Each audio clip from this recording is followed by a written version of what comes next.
কুরবানি করা মানে খালি পশু জবাই করা না, নিজের আমিত্বকে কুরবানি করা, অহংকারকে কুরবানি করা, নিজের ভিতরে থাকা পশু সুলভ আচরণকে কুরবানি করা। কথা বলে ঠিক কি না? আপনি কয় লাখ টাকা দিয়ে গরু কুরবানি দিলেন, আল্লাহ ওইটা দেখে না। আমার আল্লাহ দেখেন ওয়ালাকি ইয়ানালুহু তাকওয়া মিনকুম, আল্লাহ দেখে বান্দার অন্তরে তাকওয়া, বান্দার অন্তরে কি আল্লাহ সেইটা গ্রহণ করে। কথা বলে না কেন? আর আমরা কি করি, 7 জন গরু ভাগে কিনে নিয়েছে, 4 জন দড়ি ধরে টানে আর 3 জন পিছন থেকে ঠেলে, যে এই গরুর উপরে বয়স্ক ভাতা ওয়াজিব। কুরবানির স্থান পর্যন্ত হাঁটে যাওয়ারও শক্তি নেই, কলুত করে নিয়ে যায়। হুজুর বলতেছে ভাই প্রত্যেকটা হাড় গনা যায়, এমন গরু জবাই করলে আল্লাহ কবুল করবে না। কয় হুজুর ওপরে হাড় দেখা গেলে ভিতরে গোস্ত লাগানো আছে। কথা কয় না, কথা কয় না, আছে না নাই? এরকম দুর্বল গাভী জবাই করলে কুরবানি হবে? কেমন গাভী জবাই করা লাগবে? তাসুরুন নাযিরিন, চমৎকার একটা গাভী জবাই করা লাগবে, আকর্ষণীয় একটা গাভী জবাই করা লাগবে, হুষ্টপুষ্ট সুন্দর দিঘা। কথা কন ঠিক কিনা? শোনেন, কুরবানি দিতে গেলে 3টা বিষয় খেয়াল রাখবেন। কয়টা? 1 নাম্বার নিয়ত সহি, টাকা হালাল আর নামাজি হয়া। কথা কয় না, কথা কয় না। 1 নাম্বার নিয়ত সহি। কুরবানি কার জন্য? আরো জোরে কন। ফাসল্লি লিরাব্বিকা ওয়ানহার, যেই রবের জন্য সালাত আদায় করবেন সেই রবকে রাজি খুশি করার জন্য আবার কুরবানি দিবেন। কথাকে বোঝা গেল? ভালো করে বোঝেন। কুরবানি দেব কাকে খুশি করার জন্য? আবার অনেকেই কয় না হুজুর কুরবানি না দিলে ছেলে মেয়ে মানুষের গোস্তর দিকে তাকায় থাকবে, এই জন্য বাচ্চা কাচ্চাকে খুশি করার জন্য হলেও কুরবানি দেব। অনেকে বলে এইবার ছেলে মেয়ের বিয়ে দিলাম, অভাব অনটনে পড়ছি, আবার জামাই বাড়িতে গোস্ত না দিলে মেয়ের এতগুলো কথা হোনায়া দেবে। অতএব সুদের ওপর টাকা নিয়ে হোক আর কিস্তি তুলে হোক কুরবানি দেওয়াই লাগবে। এরকম কুরবানি দিলে হবে?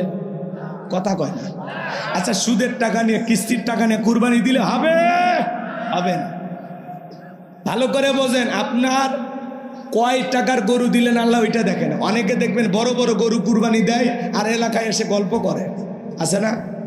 যদি বলেন ভাই কয় লাখ দিয়ে কিনছেন, কয় 5 লাখ, কয় পিছনে রান টান মোটা ভালোই দেখা যায়, কয় মোটা দেখা যাবে না, দেখেই কিনছি, এই 2 রানে তো 6 মন গোস্ত হবে। কথা কয় না।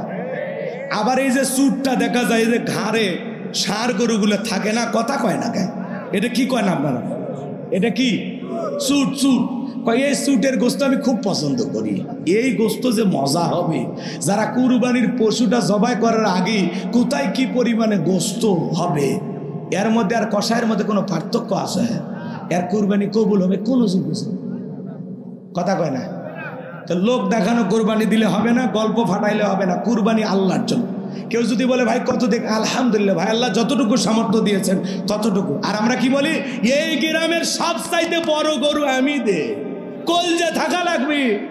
ওই যে উত্তরপাড়া, মুসলিম উদ্দিন কত কোটি টাকার মালিক, প্রত্যেক বছর ছাগল দেয়। ওই ইচ্ছা করলে 10 লাখ টাকার গরু দিতে পারবি, দেয় না, কৃপণ। আর আমি ছোটখাটো ব্যবসা করি, ফুলের দোকানদার, কি এমন টাকা আছে, কিন্তু আমি 2 লাখ টাকার নিচে কুরবানি দেই না। আমার কথা দেবো, গরিব মানুষ খাবি তো ভালোই, তো গল্প তো ভালোই, কিন্তু মাঝখানে যে একটু ভেজাল আছে। কথা কয় না। তুমি বলো যে আমি আল্লাহকে রাজি খুশি করার জন্য দিচ্ছি। ভাই আল্লাহ যতটুকু সামর্থ্য দিয়েছেন, কথা কয় না খায়।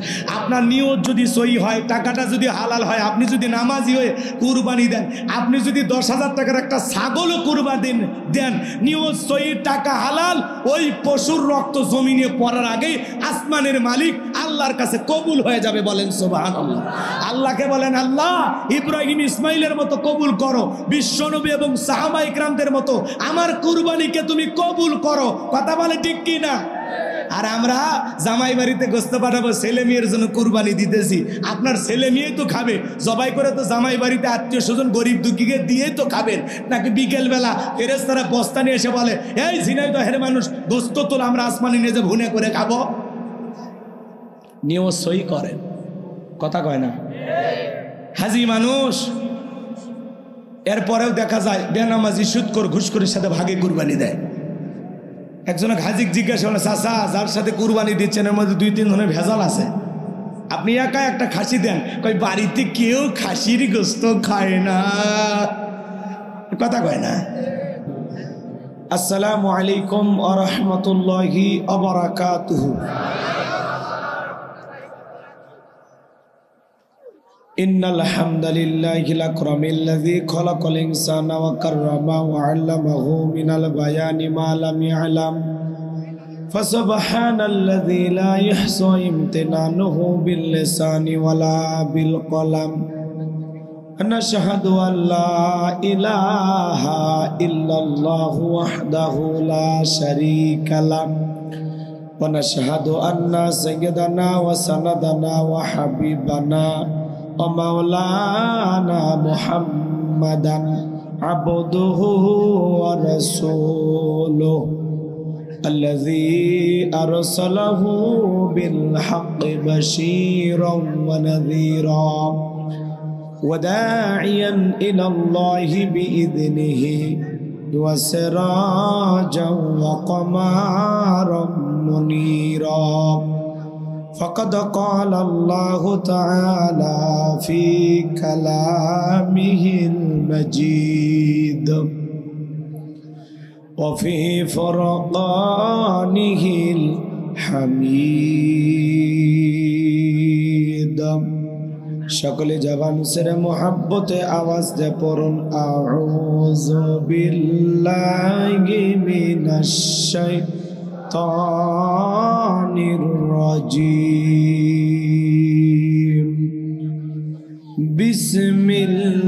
বিসমিল্লাহির রাহমানির রহিম ইন্না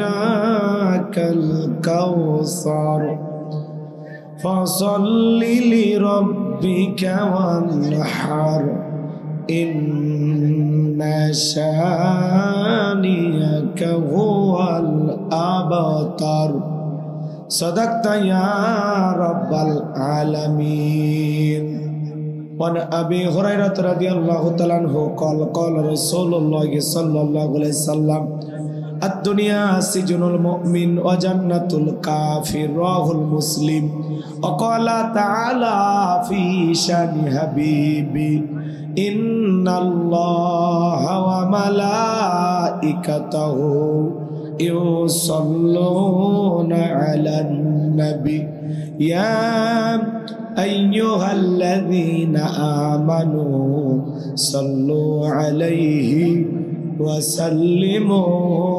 تسليما شكل درود إبراهيم পড়ুন اللهم صل على محمد وعلى آل محمد كما صليت على إبراهيم وعلى آل إبراهيم إنك حميد مجيد اللهم بارك على محمد وعلى آل محمد كما باركت على إبراهيم وعلى آل إبراهيم إنك حميد مجيد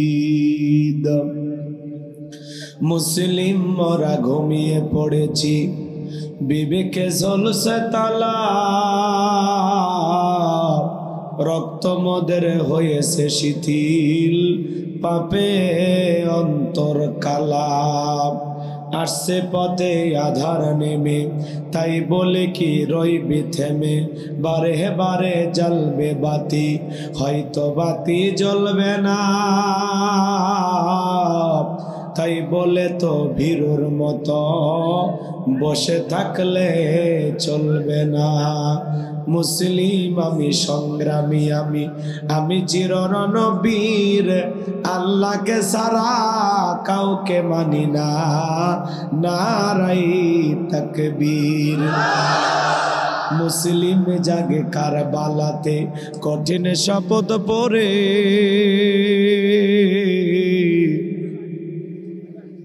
সেই মুসলিম জাগে কারবালাতে কঠিন শপথ পড়ে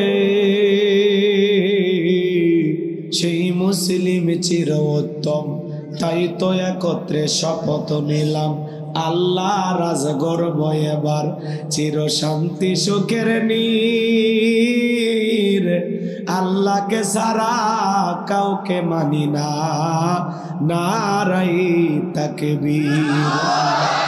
কইরে খালেদ কইরে ওমর, এসেছে নতুন বদর। কইরে খালেদ কইরে ওমর, এসেছে নতুন বদর। কথারে দেখবি জয়ী তরুণ মুজাহিদ, আবারও কি গাইতে হবে ঘুম ভাঙানো গীত, আবারও কি গাইতে হবে ঘুম ভাঙানো গীত। লা ইলাহা ইল্লাল্লাহ। জোরে সবাই একটু চেপে চেপে বসেন, আর দাঁড়ানো ভাইদেরকে একটু বসার জায়গা করে দেন। স্বেচ্ছাসেবক যারা আছেন বসার জন্য একটু বিছানা দেন। লা ইলাহা। জি এই পাশে কোনায় জায়গা আছে যুবকে, এই পাশে একটু কোনাটা চেপে বসেন। ভাই একটু আগে আসেন তো, এই যে কোনাটা একটু চেপে বসেন। লা ইলাহা ইল। হাতের বাম পাশে কিছু জায়গা আছে, একটু সবাই যান। জি জি জি একটু বসেন। লা ইলাহা।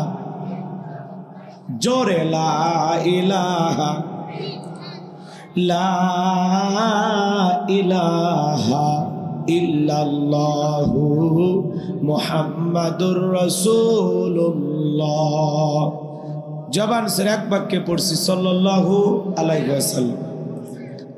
বাংলাদেশের ঐতিহ্যবাহী ঝিনাইদহ জেলার কুমড়াবাড়িয়া গ্রামবাসীর উদ্যোগে সকল কবরবাসী রুহের মাগফিরাত কামনায় আজকের বার্ষিক তাফসীরুল কোরআন মাহফিলের সম্মানিত সুযোগ্য অনারেবল প্রেসিডেন্ট জনাব নজির মুন্সি সাহেব, আল্লাহ পাক তারে গোলামকে হায়াতে তয়্যিবা সিহতে কুলিয়ে দান করুন। সকলে বলুন আমিন। আজকের প্রোগ্রামের প্রধান অতিথি বিশিষ্ট রাজনীতিবিদ জননেতা জনাব তাহজিব আলম সিদ্দিকী, আল্লাহ পাক তারে গোলামকে হায়াতে তয়্যিবা সিহতে কুলিয়ে দান করুন। সকলে বলুন আমিন। বিশেষ অতিথি জনাব মোহাম্মদ সিরাজুল করিম সিরাজ, আল্লাহ পাক তারে গোলামকে হায়াতে তয়্যিবা সিহতে কুলিয়ে দান করুন। সকলে বলুন আমিন। আজকের প্রোগ্রামের বিশেষ অতিথিবৃন্দ, আমন্ত্রিত অতিথিবৃন্দ, আলোচনা রেখে ধন্য করেছেন তরুণ আলোচক প্রিয় ভাই হজরত হাফেজ মাওলানা মেহেদি হাসান ফারুকি সাহেব। কথা বলেছেন প্রিয় ভাই হজরত মাওলানা কে এম রাইসুল ইসলাম রাসেল। আল্লাহ পাক সকল আলোচকের আলোচনা দ্বীনের জন্য, ইসলামের জন্য, কোরআনের ময়দানের জন্য কবুল করুন। সকলে বলুন আমিন। বয়স কম, আলোচনা আছে দম। চমৎকার আলোচনা করেছেন দুইজন তরুণ আলোচক। দুইজনের আলোচনা আমি শুনেছি। আমি দোয়া করি আল্লাহ পাক যেন প্রিয় ভাইদের কণ্ঠ সারা বিশ্বের জন্য কবুল করেন। সকলে বলেন আমিন। মঞ্চ উপস্থিত সম্মানিত ওলামায়ে কেরাম, সামনে বসা পিতৃ সমতুল্য মুরব্বী বাবাজিরা, কলিজার টুকরা প্রাণপ্রিয় যুবক ভাইরা, ছোট্ট ছোট্ট সোনামানিকেরা, পর্দার আড়ালের সম্মানিত অবলা সরলা আবেদা সালেহা মা ও বোনেরা, প্রশাসনের সম্মানিত পুলিশের ভাইরা, ডিবির ভাইরা, জাতির বিবেক প্রিয় সাংবাদিক বন্ধুগণ, সবাইকে নিয়ে আরেকটি বার সালাম দিচ্ছি। আশা করছি সকলে সালামের জবাব জোরে সোরে দেবেন। আসসালামু আলাইকুম ওয়া রাহমাতুল্লাহি ওয়া বারাকাতুহু।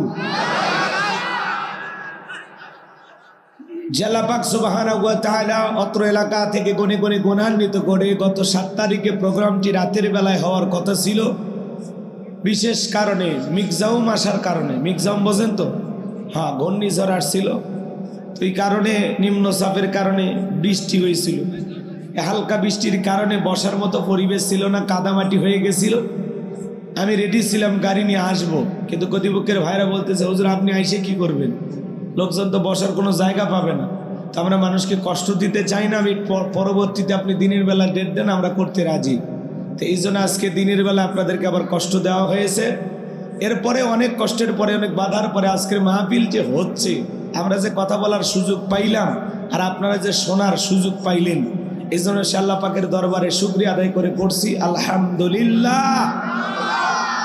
বিশ্ব নবীজির প্রতি দরুদ ও সালাম, কলিজা ভরা মহব্বত আর ভালোবাসা নিয়া জবান ছেড়ে সকলেই পড়ুন সাল্লাল্লাহু আলাইহি ওয়াসাল্লাম।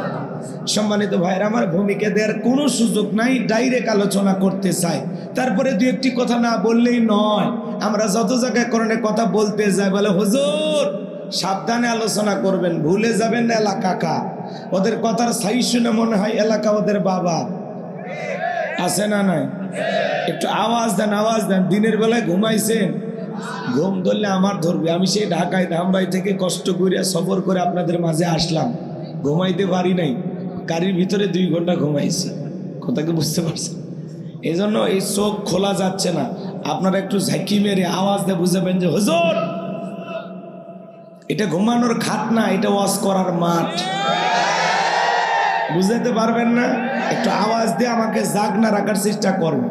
আপনাদের দায়িত্ব আমাকে জাগায় রাখার, আর আমার দায়িত্ব আপনাদেরকে জাগিয়ে রাখা। ঘুমাইলে চলবেন, একটু আওয়াজ দেবেন। পারবেন তো ইনশাআল্লাহ?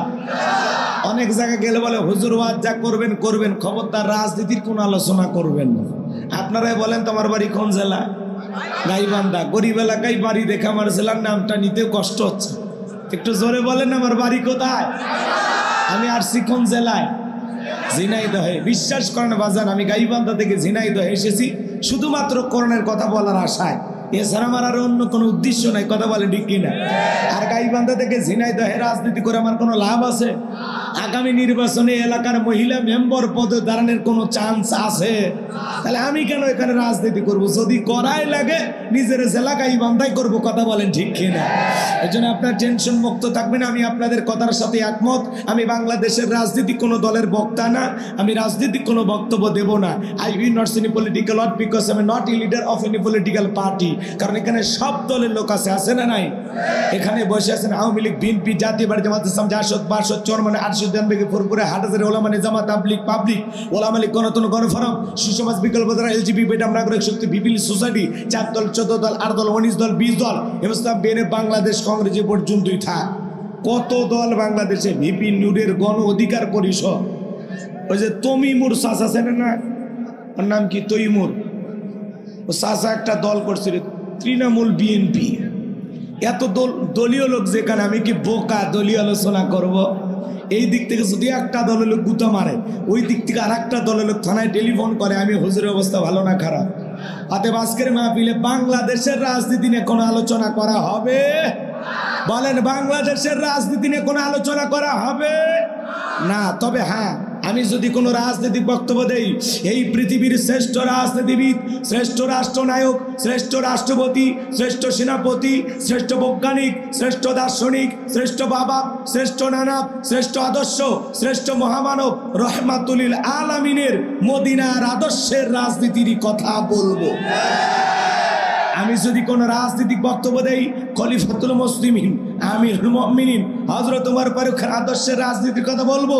যে ওমর ফারুক আল্লাহর জমিনে আল্লাহর আইনকে প্রতিষ্ঠিত করতে গিয়ে নিজের কলিজার টুকরা ছেলেকে পর্যন্ত ছাড় দেয় নাই। কথা বলে ঠিক না? সেই মদিনাওয়ালার আদর্শের রাজনীতির কথা শোনার পর আপনার যেন আবার চুলকে নিয়ে আরম্ভ না হয়। কারণ কোরআন হাদিসের হক কথা সবার পেটে হজম হয়। আপনারাই বলেন তো, সুদ করে সামনে যদি সুদের বিষয় নিয়ে আলোচনা করা হয়, ও কি ঝিনাইদহের শহর থেকে মিষ্টি নিয়ে এসে বলবে হুজুর হা করেন একটু মিষ্টি খান? নাকি বলবে এই হুজুর এসে সুদের ওয়াজ কইরা আমার সুদের ব্যবসায় লালবাতি জ্বালাইছে? কথা বলেন ঠিক কিনা? যারা ঘুষ খায়, দুর্নীতি করে, হারাম খায়, ভুড়ি বানাইছে, 26 মাসের গর্ভবতী, ওদের সামনে ঘুষের আলোচনা করলে খুশি না বেজার? যারা বেনামাজি, নামাজ পড়ে, আসার খাইয়া পইরা আল্লাহ সিজদা দেয় না, ওদের সামনে নামাজের ওয়াজ করলে খুশি না বেজার? যে সমস্ত মা বোনেরা বোরকা পরে না, পর্দা করে না, বুকে ওড়না পর্যন্ত নিতে চায় না, জিন্সের প্যান্ট গেঞ্জি পরে রাস্তা দিয়ে হাইটে যায়, পিছন দিক দিয়ে তাকালে মনে তো 2টা সুপারি গাছ দাঁড়িয়ে আছে, এরকম বেহায়া বেপরদা নারীর সামনে পর্দার আলোচনা করলে খুশি না বেজার? এক কথায় ওয়াজ যদি কারো বিপক্ষে চলে যায়, কিয়ামত পর্যন্ত সে বক্তার উপরে খুশি হবে না। কথা বলে ঠিক কিনা? এই জন্য পরিষ্কার ভাবে একটি কথা বলে দিতে চাই, আজকের আলোচনার সভাপতি স্যারের মতো হবে না, প্রধান অতিথির মতো হবে না, মাহফিল কমিটির মতো হবে না, বক্তার মতো হবে না, শ্রোতাদের মতো হবে না। আল্লাহর কোরআন যা বলবে গোলাম রব্বানি তাই বলবে। এতে কে খুশি কে বেজার ওইটা দেখার টাইম নাই। কথা বলেন ঠিক কিনা? যুগে যুগে নবী রাসূল দাওয়াতি কাজ করেছেন, তাদের দাওয়াতি কাজেও কাফের বেঈমানরা বাধার প্রাচীর তৈরি করে দিয়েছিলেন। এরপরে আল্লাহর পয়গম্বরেরা শত বাধার প্রাচীরকে ভেঙে আল্লাহর জমিনে আল্লাহর পথে মানুষকে দাওয়াত দিয়েছেন। কথা বলেন ঠিক কি না? আপনার আমার প্রিয় নবী কালেমার দাওয়াত দিদিকে করণের প্রচার করতে গিয়ে মার খেয়েছেন, রক্ত জড়িয়েছেন, দান মোবারক শহীদ হয়ে গেছেন, লোহার টুপি মাথার ভিতরে ঢুকে গেছেন। সাহাবায়ে কেরাম দ্বীনকে প্রতিষ্ঠিত করতে গিয়ে মার খেয়েছেন, রক্ত জড়িয়েছেন, জীবন দিয়েছেন। ও বাংলার মুসলমান, 1971 সালে এদেশের মাটির জন্য, এদেশের স্বাধীনতার জন্য, এদেশের পতাকার জন্য আপনার আমার পূর্বপুরুষেরা যদি রক্ত দিতে পারেন, জীবন দিতে পারেন, প্রয়োজন যদি হয় আল্লাহর জমিনে আল্লাহর দ্বীনকে প্রতিষ্ঠিত করতে গিয়ে, কোরআনের সমাজ কায়েম করতে গিয়ে নবীদের মতো সাহাবায়ে কেরামদের মতো বুকের তাজা রক্ত দিতে হয়। কারা কারা দিতে রাজি? তুই হাত তুলে আল্লাহকে দেখা।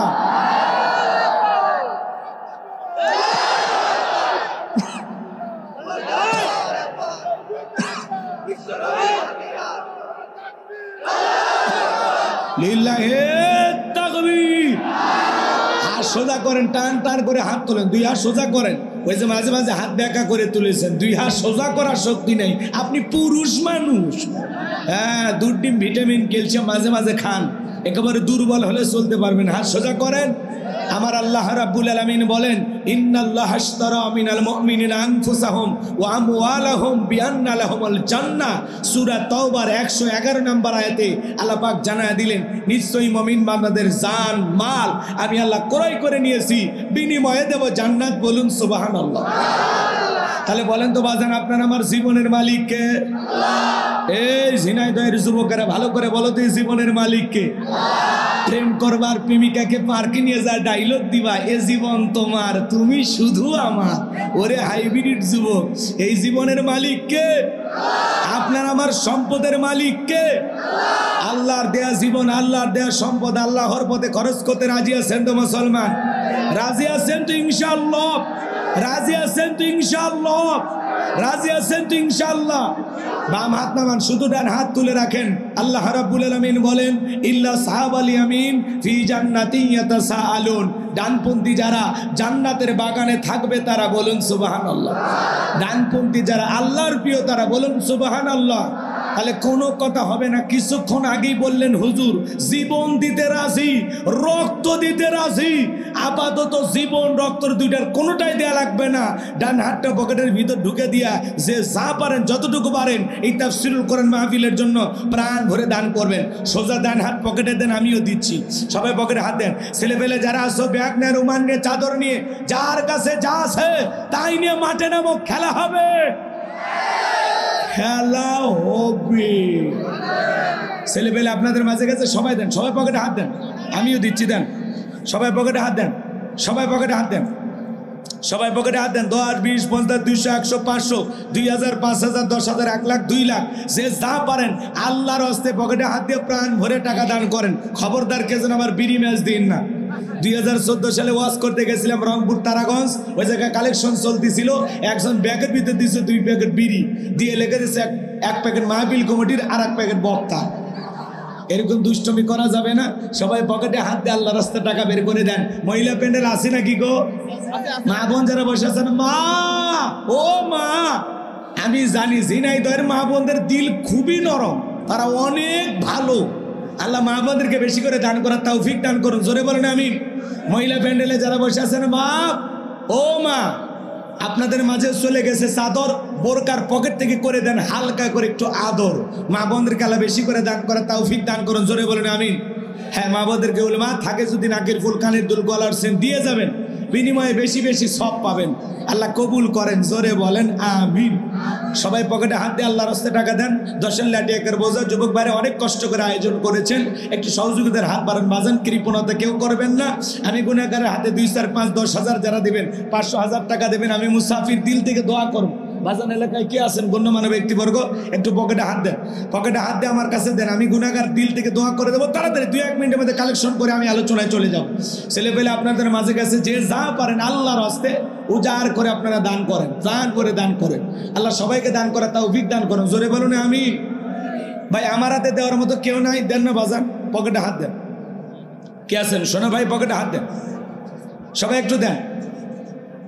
জি জি, হ্যাঁ, মহিলা প্যান্ডেল লোকজন পাঠায় দেন, ছেলেপেলে যারা দাঁড়িয়ে আছে তাদের কাছে চলে যান, বাবা দাও, এই যুবকের এক সপ্তাহে এমপি তুলবান, ওই টাকা দাও। হ্যাঁ, তাড়াতাড়ি তাড়াতাড়ি সবাই একটু দান করেন। লা ইলাহা, জোরে লা ইলাহা,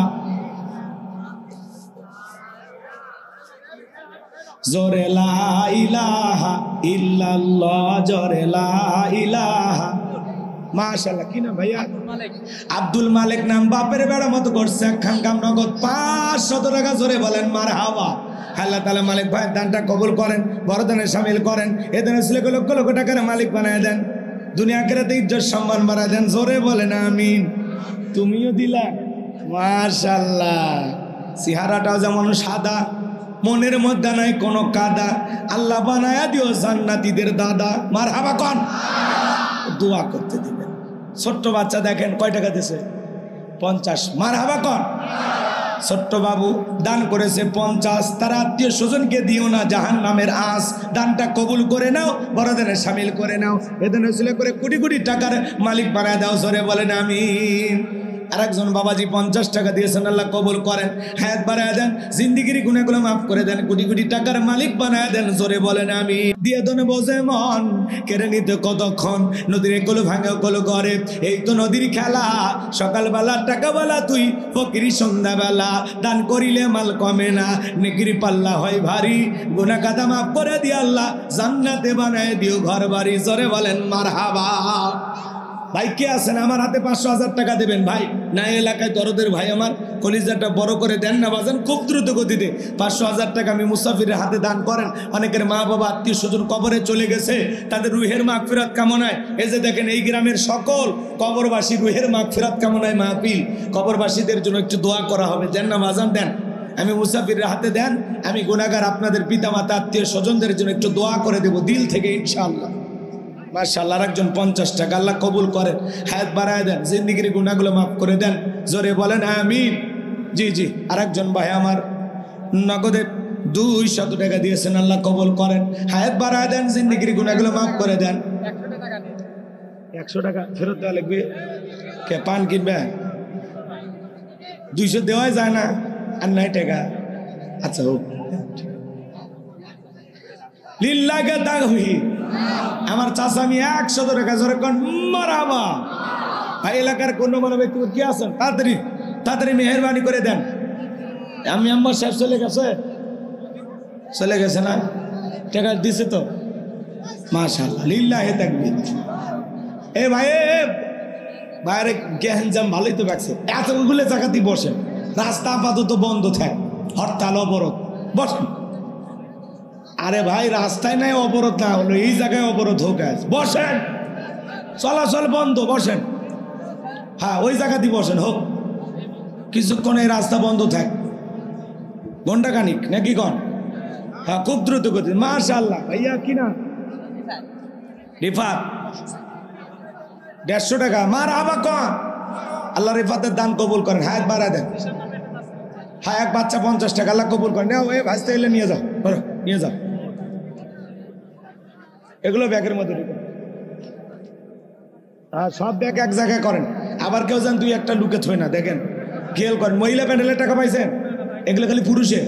যে যে কি নাম ভাইয়া? রিজাউল। লিল্লাহি তাকবীর। হায়, আল্লাহ তাআলা নাম হলো রিজাউল। দান করতে করেন একসুল ভুল, জান্নাতের জন্য করে নাও কবুল। নগদ 500 টাকা। জোরে কোন মারহাবা। কি চাচা কি নাম?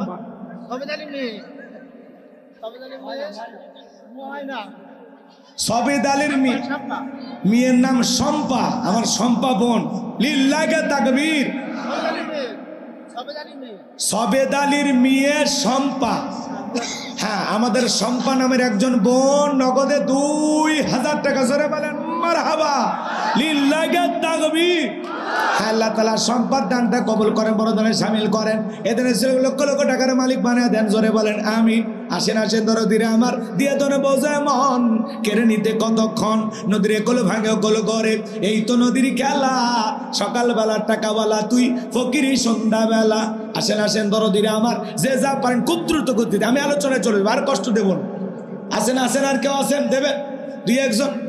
এই মহিলা প্যান্ডেলে মা বোন যারা বসেছেন, মা আপনারা মেহেরবানি করে দান করেন, আল্লাহ মা আমাদেরকে দান করে, তৌফিক দান করেন। দাঁড়ানো যুবক ভাইরা 10, 20, 50 টাকা দাও বাজার। আমি মুসাফির হাত পেতে ধরেছি। মৃত ব্যক্তির রুহের মাগফিরাত কামনায় সকলের জন্য দোয়া করা হবে ইনশাআল্লাহ। মাশাআল্লাহ। এই হুজুরের মুসল্লি বোঝেন তো হুজুর কেমন ওয়াজ করে। হ্যাঁ, ডাকলে যেন মাঠে পাওয়া যায়। হ্যাঁ, লিল্লাহ থাকবি। যে চাচা মিয়া কি নাম? জি আব্দুল। মাশাআল্লাহ, আব্দুল্লাহ চাচা 500 টাকা জোরে কোন মারহাবা। আর একজন 50 জোরে কোন মারহাবা। আর একজন 100 জোরে কোন মারহাবা। আল্লাহ সকলের দানগুলো কবুল করেন, হায়াত বাড়ায় দেন, জিন্দেগির গুনাহগুলো মাফ করে দেন। আল্লাহ সবাইকে বেশি বেশি করে দান করা তৌফিক দান করেন। জোরে বলেন আমিন। আসেন ভাই, আর কে আছেন দিবেন? 2-1 দিলে দেন, কর্তৃপক্ষের ভাইদের কাছে পৌঁছায় দেন। দাঁড়ানো ভাইরা একটু মেহরবানি করে বসেন, আমি আলোচনায় চলে যাই, আর কষ্ট দেব না আপনাদেরকে। হ্যাঁ, অনেক কষ্ট করে। সেদিন কি 2-1 আসছিলেন বৃষ্টির মধ্যেও? আসেননি? ও আগে ভাগে জানছেন যে আজকে হবি না? ও মাশাআল্লাহ, ও ফেসবুকে বলে দিছে। বাপরে, ফেসবুক ভালোই আলান চালু করছে। জি, তাহলে ওয়াজে যাই নাকি?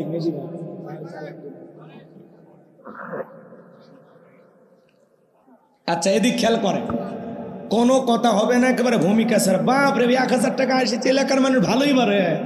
এ গ্রামের নাম কি? কুমড়া বাড়িয়া না?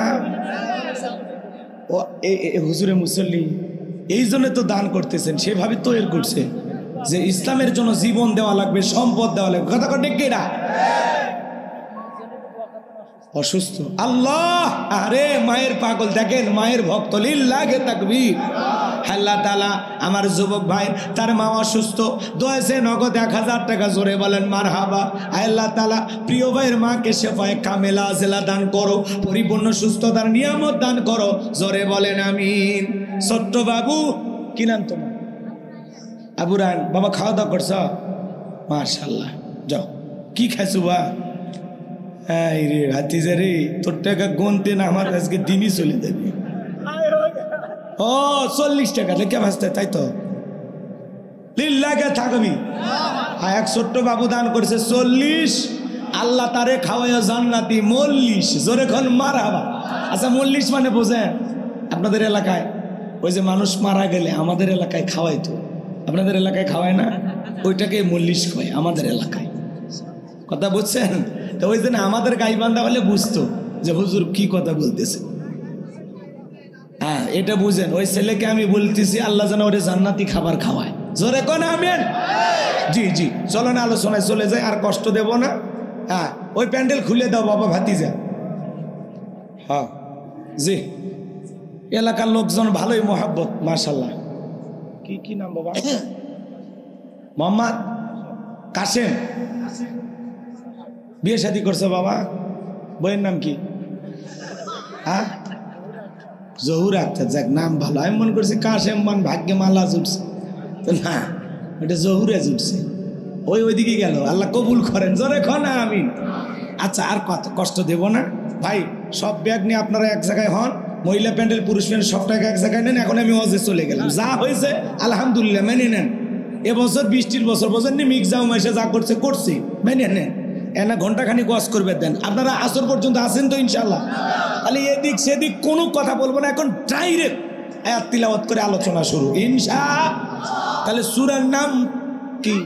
কাউসার। মাশাআল্লাহ, সূরার নাম আরো জোরে জোরে হলো না? উঠেই যাবে 2024 সাল। আরে সামনে দিন আসতে মিছিল করা লাগবে চাচা, অভ্যাস করা লাগবে, কথা কয় না কে? এই জন্য একটু অভ্যাসে পরিণত করার চেষ্টা করতেছে, কষ্ট মনের মধ্যে নেই না। সূরার নাম কাউসার। চিৎকার মারে একবার বলেন, কি নাম? বললে সব না গুনাহ। আর যদি কোন তরমুজ বাঙ্গি কি, ওই বিস্কুট আর চা ভাগ্যে জুটবি, কথা কন ঠিক কিনা? নিয়ে কি জুটবে, এটা বোঝা গেল? আর কাউসার বললে আমল নামায় সব লিখে দেবেন কে? একটু জোরে বললেন, ঠিক আছে? কোনো ভূমিকা দেব না। সূরার নাম কাউসার। কোরআনুল কারীমের 108 নম্বর সূরা। মোট আয়াত আছে 3টি, রুকু আছে 1টি। বিশ্বনবীর মক্কার জিন্দেগিতে এই সূরাটি নাজিল হয়েছেন, বলুন সুবহানাল্লাহ। কারণ দিনের বেলায় সময় কমে যেন ছোট সুরে। রাগ করছেন নাকি? যদিও ছোট সুরে, আর যদি ভালো মতো আলোচনা করা হয় 3 আয়াত 3 দিন লাগবে। আল্লাহ আকবার বলেন। এত কথা আল্লাহ তাআলা কোরআনুল কারীমের ভিতরে দিয়েছেন, কথা কোন ঠিক কি না? তো ভূমিকা ছাড়া আলোচনা করবো। অনেকেই ভাবতেছেন হুজুর এত কষ্ট করে আসে সূরা কাউসার থেকে ওয়াজ করবেন, এটা যদি আগে বুঝতাম কষ্ট করে আপনার মাহফিলে আসতাম না। আপনাদেরকে প্রশ্ন করি, বলেন তো বাজান, পরিচিত পথে পথ চলতে সহজ হয় না কঠিন হয়? পরিচিত মানুষের সাথে কথা বলে ভালো লাগে না খারাপ লাগে? ঠিক বক্তাও যদি কোনো পরিচিত আয়াত বা সূরা থেকে আলোচনা করে, এটা আরো বেশি ভালো লাগবে যদি মনটাও আবু বকরের মতো ভালো হয়। কথা কয় না কেন? একজনের নাম আবু বকর আর একজনের নাম আবু জেহেল, দুইজনের নামে শুরুতে আবু। কথা কন না কেন? এক আবু বকর শুনে জান্নাতে যায়, আর এক আবু জেহেল শুনে জাহান্নামে যায়। একই কোরআন, কথা কন ঠিক কিনা? তো এই জন্য একই সূরার আলোচনা হয়তো আপনার কাছে ভালো লাগতে পারে, খারাপও লাগতে পারে। যদি খারাপ লাগে বুঝবেন অন্তরে ভাইরাস ঢুকে গেছে, আপনার চিকিৎসা করা দরকার। কথা কয় না? আর যদি বলেন ভাল লাগে, মজা লাগে, কোরআন যতই শুনি হুজুর যেমনি বলেন খালি মজায় লাগে, তাহলে বুঝবেন অন্তরের ভিতরে এখনো ইমানের ব্যাটারিতে চার্জ আছে, ইমানটা চালু আছে। কথা কন ঠিক কি না? কারণ কোরআন শুনলে ইমান বাড়ায়া দিবেন কে? ওয়াইদা তুলিয়াত আলাইহিম আয়াতুহু যাদাতুহুম ঈমানা। কোরআন শুনলেই মুমিনের ইমানটা বেড়ে যায়। সুবহানাল্লাহ বলেন।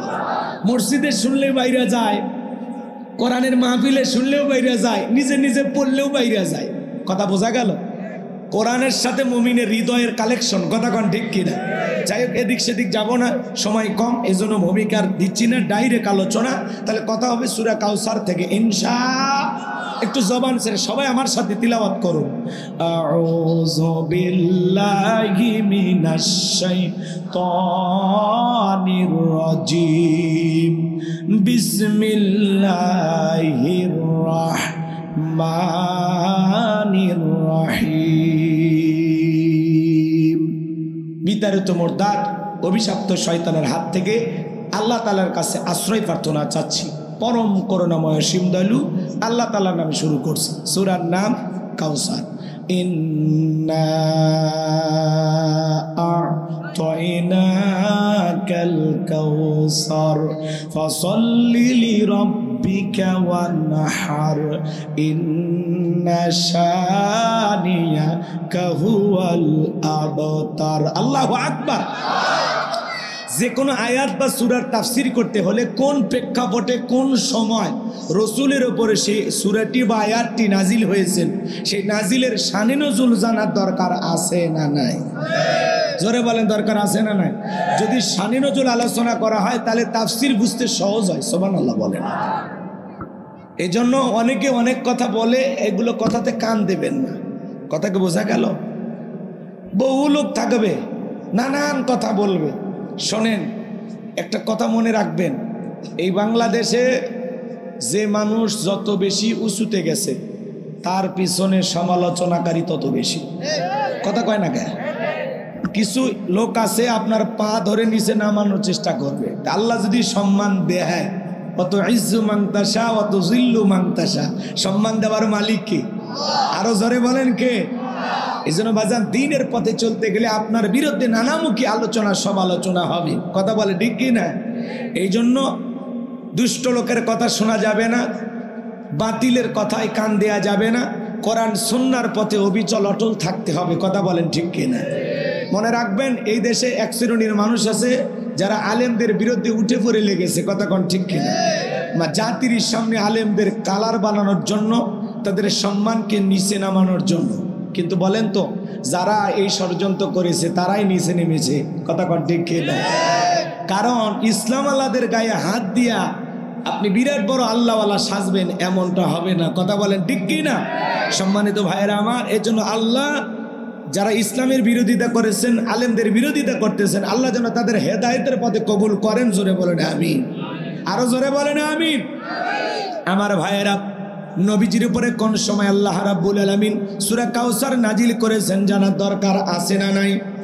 নবীজির প্রিয় সাহাবী হযরত আনাস রাদিয়াল্লাহু তাআলা আনহু বলেন, নবীজির আশেপাশে আমরা বসে আছি, আমি নবীজির চেহারা মোবারকের দিকে তাকায় দেখি নবীজির মনটা ভীষণ খারাপ।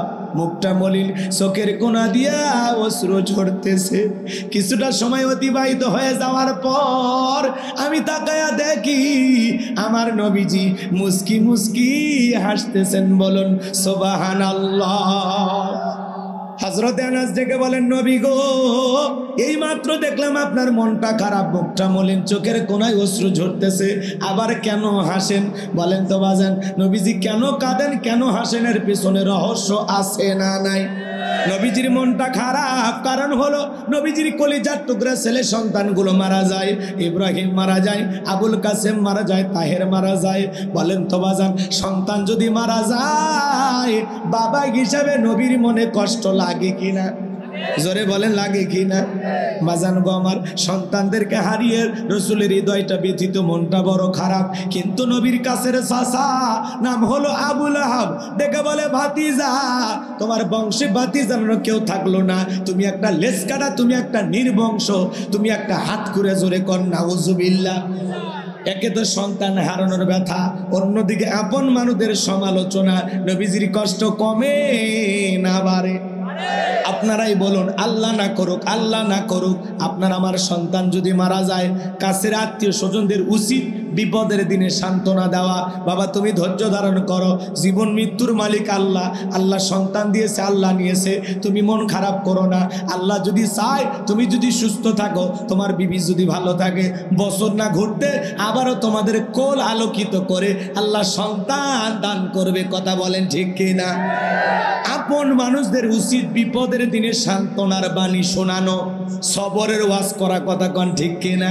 কিন্তু নবীর চাচা আবুল আহাব এতটাই খারাপ, ডেকে বলে, ভাতিজা, তোমার বংশে বাতি জ্বালানোর কেউ থাকলো না, তুমি একটা লেজ কাটা, তুমি একটা নির্বংশ, তোমার ছেলেগুলো হয় আর মরে। এই কথা বলে সমালোচনা করে রসুলের হৃদয়টা ভাঙার চেষ্টা করতেছেন। বলেন তো বাজান, এই দুনিয়ার জমিনে অনেক নবীর ছেলে নবী হয়েছেন, অনেক নবীর ছেলে যৌবন পর্যন্ত জীবিত ছিলেন, কিন্তু বিশ্ব নবী একটা ছেলের সন্তানও কেন যৌবন পর্যন্ত জীবিত থাকলেন না? কেন তারা শিশুকালে বিদায় নিলেন? এর পিছনে কারণ আছে না নাই? জোরে বলেন আছে না নাই? নবীজির ছেলে সন্তানগুলো শিশুকালে বিদায় নেওয়ার পিছনে কারণ আছে তিনটি। জোরে বলেন কয়টি? নবীজির ছেলে সন্তানগুলো কেন জীবিত থাকলেন না? কেন তারা শিশুকালে বিদায় নিলেন? একটা ছেলেও কেন যৌবন পর্যন্ত এই দুনিয়ার জমিনে জীবিত থাকলেন না? এর পিছনে কি সেই রহস্য, কি সেই তিনটি কারণ আপনাদের জানতে মনে চায়? কারা কারা শুনবেন একটু হাত তোলেন তো দেখি। রসুলের প্রতি কার ভালোবাসা আছে? লিল্লাহি তাকবীর। হাত নামান বাজান। কি সেই তিনটি কারণ? যদি আলোচনা শুরু করি তাহলে 3 নাম্বার আয়াতের আলোচনা করা লাগবে। তাহলে বাকি 2টা আয়াত কি বাদ দেব নাকি 1 নাম্বার থেকে শুরু করি? ধৈর্য আছে তো ইনশাআল্লাহ? আমার ভাইয়েরা, নবীর সম্মান মর্যাদা আপনাকে আমাকে জানতে হবে। এক জায়গায় যা বললাম, ভাই বলেন তো আমাদের নবীর নাম কি? বলে হুজুর আব্দুল কাদের জিলানী। পীর সাহেবের নাম মুখস্থ আছে, কিন্তু আমার দয়ার নবীর নামটাও মুখস্থ নাই। এরকম কপাল পরা উম্মত আছে না নাই? ভালো করে বুঝবেন বাজান, নবীজির ছেলে সন্তানগুলো কেন মারা গেলেন, কি সেই 3টে কারণ অবশ্যই আমি আপনাদের উদ্দেশ্যে বলবো। তাহলে একে তো সন্তান হারানোর ব্যথা, অন্যদিকে কাফেরদের সমালোচনা, আবার যারা ইসলাম ধর্ম গ্রহণ করেন কাফের বেঈমান তাদের উপর নির্যাতন জুলুম চালান। হযরতে বেলাল যখন জানতে পারলেন নবীজি কালেমার দাওয়াত দেন, ইসলামের প্রচার প্রসার করেন, হযরতে বেলাল বিশ্ব নবী রাতের বেলায় দারুল আরকামে বসা, হযরতে বেলাল বিশ্ব নবীর দরবারে হাজির হয়ে গেলেন। নবীজির চেহারা মোবারক দিকে তাকাইয়া হযরতে বেলাল ডেকে বলেন, নবী গো, আপনার চাইতে সুন্দর মানুষ আমি জীবনে কোনোদিন দেখি নাই। আপনার আমার নবী কতটা সুন্দর জানেন? হযরতে জাবির রাদিয়াল্লাহু তাআলা আনহু বলেন, পূর্ণিমা রাত আমি রাসূলের বাড়িতে গেলাম, সেদিন দেখেছিলাম চাঁদ উদয় হয়েছে 2টা, একটা চাঁদ আসমানে আর একটা চাঁদ জমিনে। আমি আসমানের চাঁদের দিকে একবার তাকাই, জমিনের চাঁদের দিকে আরেকবার তাকাই। হযরতে জাবির রাদিয়াল্লাহু তাআলা আনহু বলেন, ওই আকাশের পূর্ণিমার চাঁদের চাইতে আমার নবীকে আমার কাছে বেশি সুন্দর মনে হয়। কেমন নবী পাইছি বাজান? আম্মা জান আয়েশা ডেকে বলেন, যারা ইউসুফ নবীর চেহারার দিকে তাকাইয়া ফল কাটতে গিয়ে আঙ্গুল কেটে ফেলে দিয়েছিল, ওরা যদি বিশ্ব নবীর চেহারা মোবারকের দিকে তাকাইতো, কখন যে আঙ্গুল কাটতে কাটতে, হাত কাটতে কাটতে কখন যে নিজের কলিজা কেটে দুফা করে দিত, মুহূর্তের জন্য টের পাইতো না। আপনার আমার নবী এতটাই সুন্দর। আম্মা জান আয়েশা আরো বলেন, ও দুনিয়ার মানুষ, তোমাদের একটা সূর্য আছে, আমি আয়েশারও একটা সূর্য আছে। তোমাদের সূর্য উদয় হয় দিনের বেলায়, আর আমি আয়েশার সূর্য উদয় হয় রাতের বেলায়। বলেন সুবহানাল্লাহ। আম্মা জান একদিন সেলাইয়ের কাজ করতেছেন, হাত থেকে সুইটা পড়ে গেল, বাতিতে কোনো তেল ছিল না, বাতি জ্বালাইতে পারলেন না। এবার জান গো আমার বিশ্বনবী যখন এশার সালাত আদায় করার পর ঘরের ভিতরে প্রবেশ করলেন, সর্বপ্রথম নবীজি ঘরে প্রবেশ করে প্রিয়তমা স্ত্রী আম্মা জান আয়েশা রাদিয়াল্লাহু তাআলা আনহাকে সালাম দিলেন। বলেন আল্লাহু আকবার। নবী ঘরে ঢুকে স্ত্রীকে কি দিলেন? জোরে জোরে, আরো জোরে। তাহলে ঘরে ঢুকে রসুল যদি তার স্ত্রীকে সালাম দেয়, এই আমল আপনার আমার ঘরেও থাকার দরকার আছে না নাই? সালাম আছে যেখানে শান্তি আছে, সালাম আছে যেখানে সমাধান আছে। অনেক বড় বড় ঝামেলা এক সালাম দিয়ে সমাধান হয়। কথা বলেন না কেন? তাহলে বাড়িতে যা সালাম দেওয়া লাগবে, আসসালামু আলাইকুম রহিমা, কেমন আছো সোনা, ঘরের দরজাটা খোলো না, আমি তোমার লিটনের বাপ, তোমার দিওয়ানা। বউ খুশি হয়ে দরজা খুলবে। কথা বলে ঠিক কি না? কিন্তু আমাদের ব্যবহার তো এত মিষ্টি না, এত সুন্দর কথা তো আমরা বইয়ের সামনে বলি না। কথা কয় না, কি ব্যবহার করে দেখেন না? ঘরের দরজা আছে, চিৎকার মারে, হে রুবেলার মামে, দরজা খোল, বেশি দেরি হলে দরজা ভেঙে ফেলে দিয়া তোর পিঠের উপর আজ কি যে হবি। ভিতর থেকে বউ বলে, এটা স্বামী না সেকেন্ড আজরাইল। কথা কন ঠিক কিনা? আবার ওই পুরুষই বাইরে যা গল্প করে, আমার বউ আমার বাঘের মতো ভয় করে। বাঘ একটা পশু, জানোয়ার। তার মানে বইয়ের কাছে তুমি মানুষ হতে পারো না, তুমি বইয়ের কাছে হয়ে গেছো কি? কথা কয় না, রাগ করছেন? হ্যাঁ, বউকে সালাম দেবেন, পারবেন তো? ইনশাল্লাহ পারবেন তো? আজকে যা দেওয়া শুরু করবেন, আসসালামু আলাইকুম সালাম দিবেন। লোকজন যদি না থাকে বইয়ের হাতটা ধরে মুসাফাও করবেন। কার হাত? এ যুবক, কার হাত? বইয়ের হাত। পাশের বাড়ি ভাবির হাত না। ভাবির হাত ধরতে গেলে ভাবি যদি সেরকম হয় ঝাঁটা দিয়ে পিটাবে। কথা কন ঠিক কিনা? বইয়ের হাত ধরে মুসাফা করবেন। এরপরে যদি একেবারে ময়দান ফাঁকা থাকে, আশেপাশে কেউ না থাকে, তাহলে বইয়ের সাথে কোলাকুলিও সেরে নেবেন। কোলাকুলি বোঝেন না? রাগ করতেছেন মনে হয়। সালাম, মুসাফা, কোলাকুলি একসাথে যদি কোনো স্বামী স্ত্রীর মধ্যে এই তিনটা আমল চালু থাকে, তাদের দাম্পত্য জীবনে কোনো দিন অশান্তি নামক এই ভাইরাস ঢুকবে না। আল্লাহু আকবার বলেন। স্বামী স্ত্রীর মধ্যে যদি সালাম আদান প্রদান হয়, একে অপরের প্রতি শ্রদ্ধা, ভক্তি, বিশ্বাস, ভালোবাসা বেড়ে যায়, আল্লাহর পক্ষ থেকে এদের দাম্পত্য জীবনের ওপরে রহমত নাজিল হয়। দাম্পত্য জীবনে সুখী হতে চাইলে মাত্র 4টা সুন্নত আমল করবেন। দাম্পত্য জীবনে কোনোদিন তালাক ঘটবে না। সুন্নত মাত্র কয়টা? কথা কয় না। কয়টা? এই যে আমাদের বাংলাদেশে সন্ধ্যায় বিয়ে করে, কথা কয় না, সকালবেলা বউ তালাক দেয়, আছে না? না, তালাকের ঘটনা কমছে না বাড়ছে? হ্যাঁ, আগে মানুষ বউ তালাক দেওয়ার আগে 52 বার ভাবতো, আর এখন কই একটা যাবি আর একটা আসবে। কথা কয় না কেন? হাই রে জামানা রে ভাই, রাগ কইরেন না আপনারা। শোনেন, তাহলে দাম্পত্য জীবনে সুখী হতে চাইলে রসুলের 4টা সুন্নত যদি প্রত্যেকটা পরিবারে আমল করা হয়, কোনো হুজুরের বাণী পড়া লাগবে না, তাবিজ কবজ লাগবে না, কোনো কিচ্ছু লাগবে না। 4টা সুন্নত আমল করেন, আপনাদের দাম্পত্য জীবনে আল্লাহ এত ভালোবাসা দান করবেন, এত ভালোবাসা দান করবেন, জীবনে কোনোদিন মৃত্যু পর্যন্ত একে অপরকে ছাড়া বাঁচতে পারবেন না। বলেন আল্লাহু আকবার। সেই ভালোবাসার মধুটা কি জানবেন? কথা কয় না। 4টা সুন্নত এখনই বলবো, তাহলে তো আলোচনা এলোমেলো হয়ে যাবে। শেষের দিকে মনে করায় দিন, কষ্ট হচ্ছে মনে হয়। তাহলে চলেন সামনের দিকে যাই বাজান। ঘরে ঢুকে বউকে সালাম দিবেন, পারবেন তো ইনশাল্লাহ? জয়পুর হাটে ওয়াজ করলাম, এক যুবক বলে, হুজুর বউকে সালাম দিতে গিয়ে শরম লাগে। বলে, বাচ্চা কাচ্চা কয়জন? কয় 3টা সন্তানের বাবা হয়ে গেলা, তোমার শরম লাগে না? বউকে সালাম দিতে গিয়ে শরম লাগে, ওটা শরম না শয়তানি? কারণ এর শরম যদি এত বেশি হইতো, এর বইয়ের তো বাচ্চা হওয়ারই কথা না। বইয়ের বাচ্চা হয়ে যায়, তোমার শরম লাগে না? রসুলের সুন্নত সালাম আমল করতে গিয়া শরম লাগে। কথা কয় না? বিরক্ত হচ্ছেন? আর সমস্যা নেই, বিরক্ত যেন হয় না বাজান। যেগুলো বলতেছে এগুলো বাস্তব জীবনে একটু আমল করেন। ঘরের কথা বলতেছে, বোঝেন না? ঘর ঠিক দুনিয়া ঠিক, ঘরে শান্তি, দুনিয়ার সব জায়গায় শান্তি। আর বউ যদি ওইরকম পান, এতে কয়েকদিন আগে এক বউ স্বামীর সাথে ঝগড়া লাগে, এক কামড় মারিয়া স্বামীর কান ছিঁড়ে ফেলে দিছে।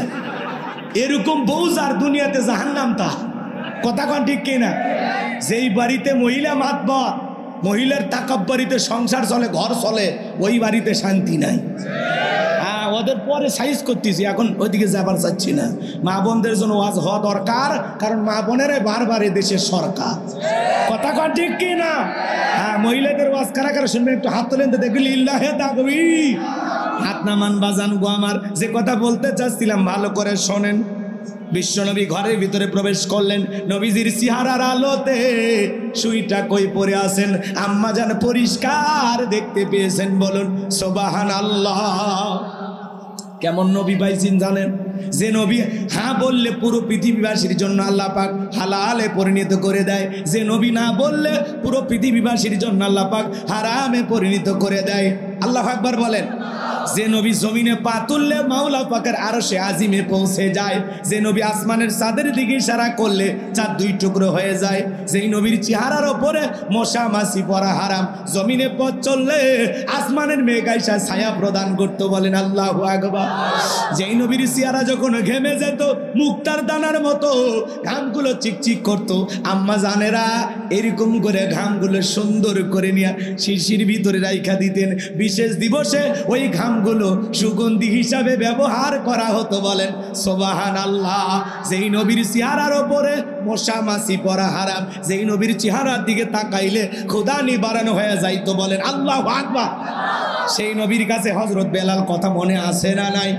হযরত বেলাল লিখে বলেন, নবী গো আপনি কালেমার দাওয়াত দেন, ইসলামের প্রচার প্রসার করেন, নবী গো আমার একটু কালেমা পড়ে মুসলমান বানায় দেন। বিশ্বনবী পড়ায় দিলেন লা ইলাহা ইল্লাল্লাহু মুহাম্মাদুর রাসূলুল্লাহ সাল্লাল্লাহু আলাইহি ওয়াসাল্লাম। আমার ভাইরা, বিশ্বনবী হযরতে বেলালকে কালেমা পড়ে মুসলমান বানায় দিলেন। এরপরে আমার নবী ডেকে বলে, বেলাল রে ইসলামের অবস্থা এখন ভালো না, কালেমা পড়েছো আপাতত এ কথা প্রকাশ করা যাবে না। আপনারা বলেন তো বাজান, ইসলামের অবস্থা কি সব সময় ভালো থাকে? মাশাআল্লাহ। চেয়ারম্যান সাহেব, ইয়াং স্টার বসেন, এরকম নেতা দরকার। লিল্লাহে তাকবীর। বিশেষ অতিথি জনাব মোহাম্মদ সিরাজুল করিম সিরাজ ভাই, লিল্লাহে তাকবীর। আপনাদের সম্মানিত সুযোগ্য চেয়ারম্যান, আপনাদের ভোটে নির্বাচিত নেতা, আল্লাহ প্রিয় ভাইয়ের হায়াত বাড়ায় দেন। জোরে বলেন আমিন। আমার ভাইয়েরা, যে কথা বলতে চাচ্ছিলাম, গভীর মনোযোগ দিয়ে কথাগুলো শ্রবণ করার চেষ্টা করেন। আমার ভাইয়েরা, বিশ্বনবী ডেকে বলে, বেলাল কালেমা পড়েছো আপাতত প্রকাশ করা যাবে না, কারণ ইসলামের অবস্থা এখন ভালো না। আপনারাই বলেন তো, ইসলামের অবস্থা কি সব সময় ভালো থাকে? আজও পৃথিবীর দিকে তাকায় দেখেন, তাম পৃথিবীর জালেমদের টার্গেট ইসলাম আর মুসলমান। ওরা চায় এ জমিন থেকে ইসলাম আর মুসলমানকে বিদায় করতে। আজও জালেমদের হাতে মুসলমানের রক্ত লেগে আছে। নেতানিয়াহু মাথায় কোনো চুল নাই, টাকওয়ালা, পৃথিবীর সবচাইতে বড় সন্ত্রাসী এখন। কথা বলেন, আমরা তো ফিরাউনও দেখিনি, এরা কি? এরা এই যুগের ফিরাউন। কথা বলে ঠিক কিনা? এই নেতানিয়াহু এর ইশারায় ইসরায়েলি সেনাবাহিনীরা হাজার হাজার মুসলমানকে হামলা চালায় দুনিয়ার জমিন থেকে বিদায় করে দিতেছে। এদের হামলার হাত থেকে শিশু পর্যন্ত রক্ষা পায় না, বৃদ্ধ মানুষ রক্ষা পায় না, হাসপাতাল মসজিদ কোনো কিছু রক্ষা পায় না। এই নেতানিয়াহুর ইশারায় ইসরায়েলি ইহুদি জালেমেরা ফিলিস্তিনের জমিনে যে বর্বর হামলা চালাইছেন, এরা হলো এই যুগের সবচাইতে স্বৈরাচারী জালেম শাসক। কথা বলেন ঠিক কিনা?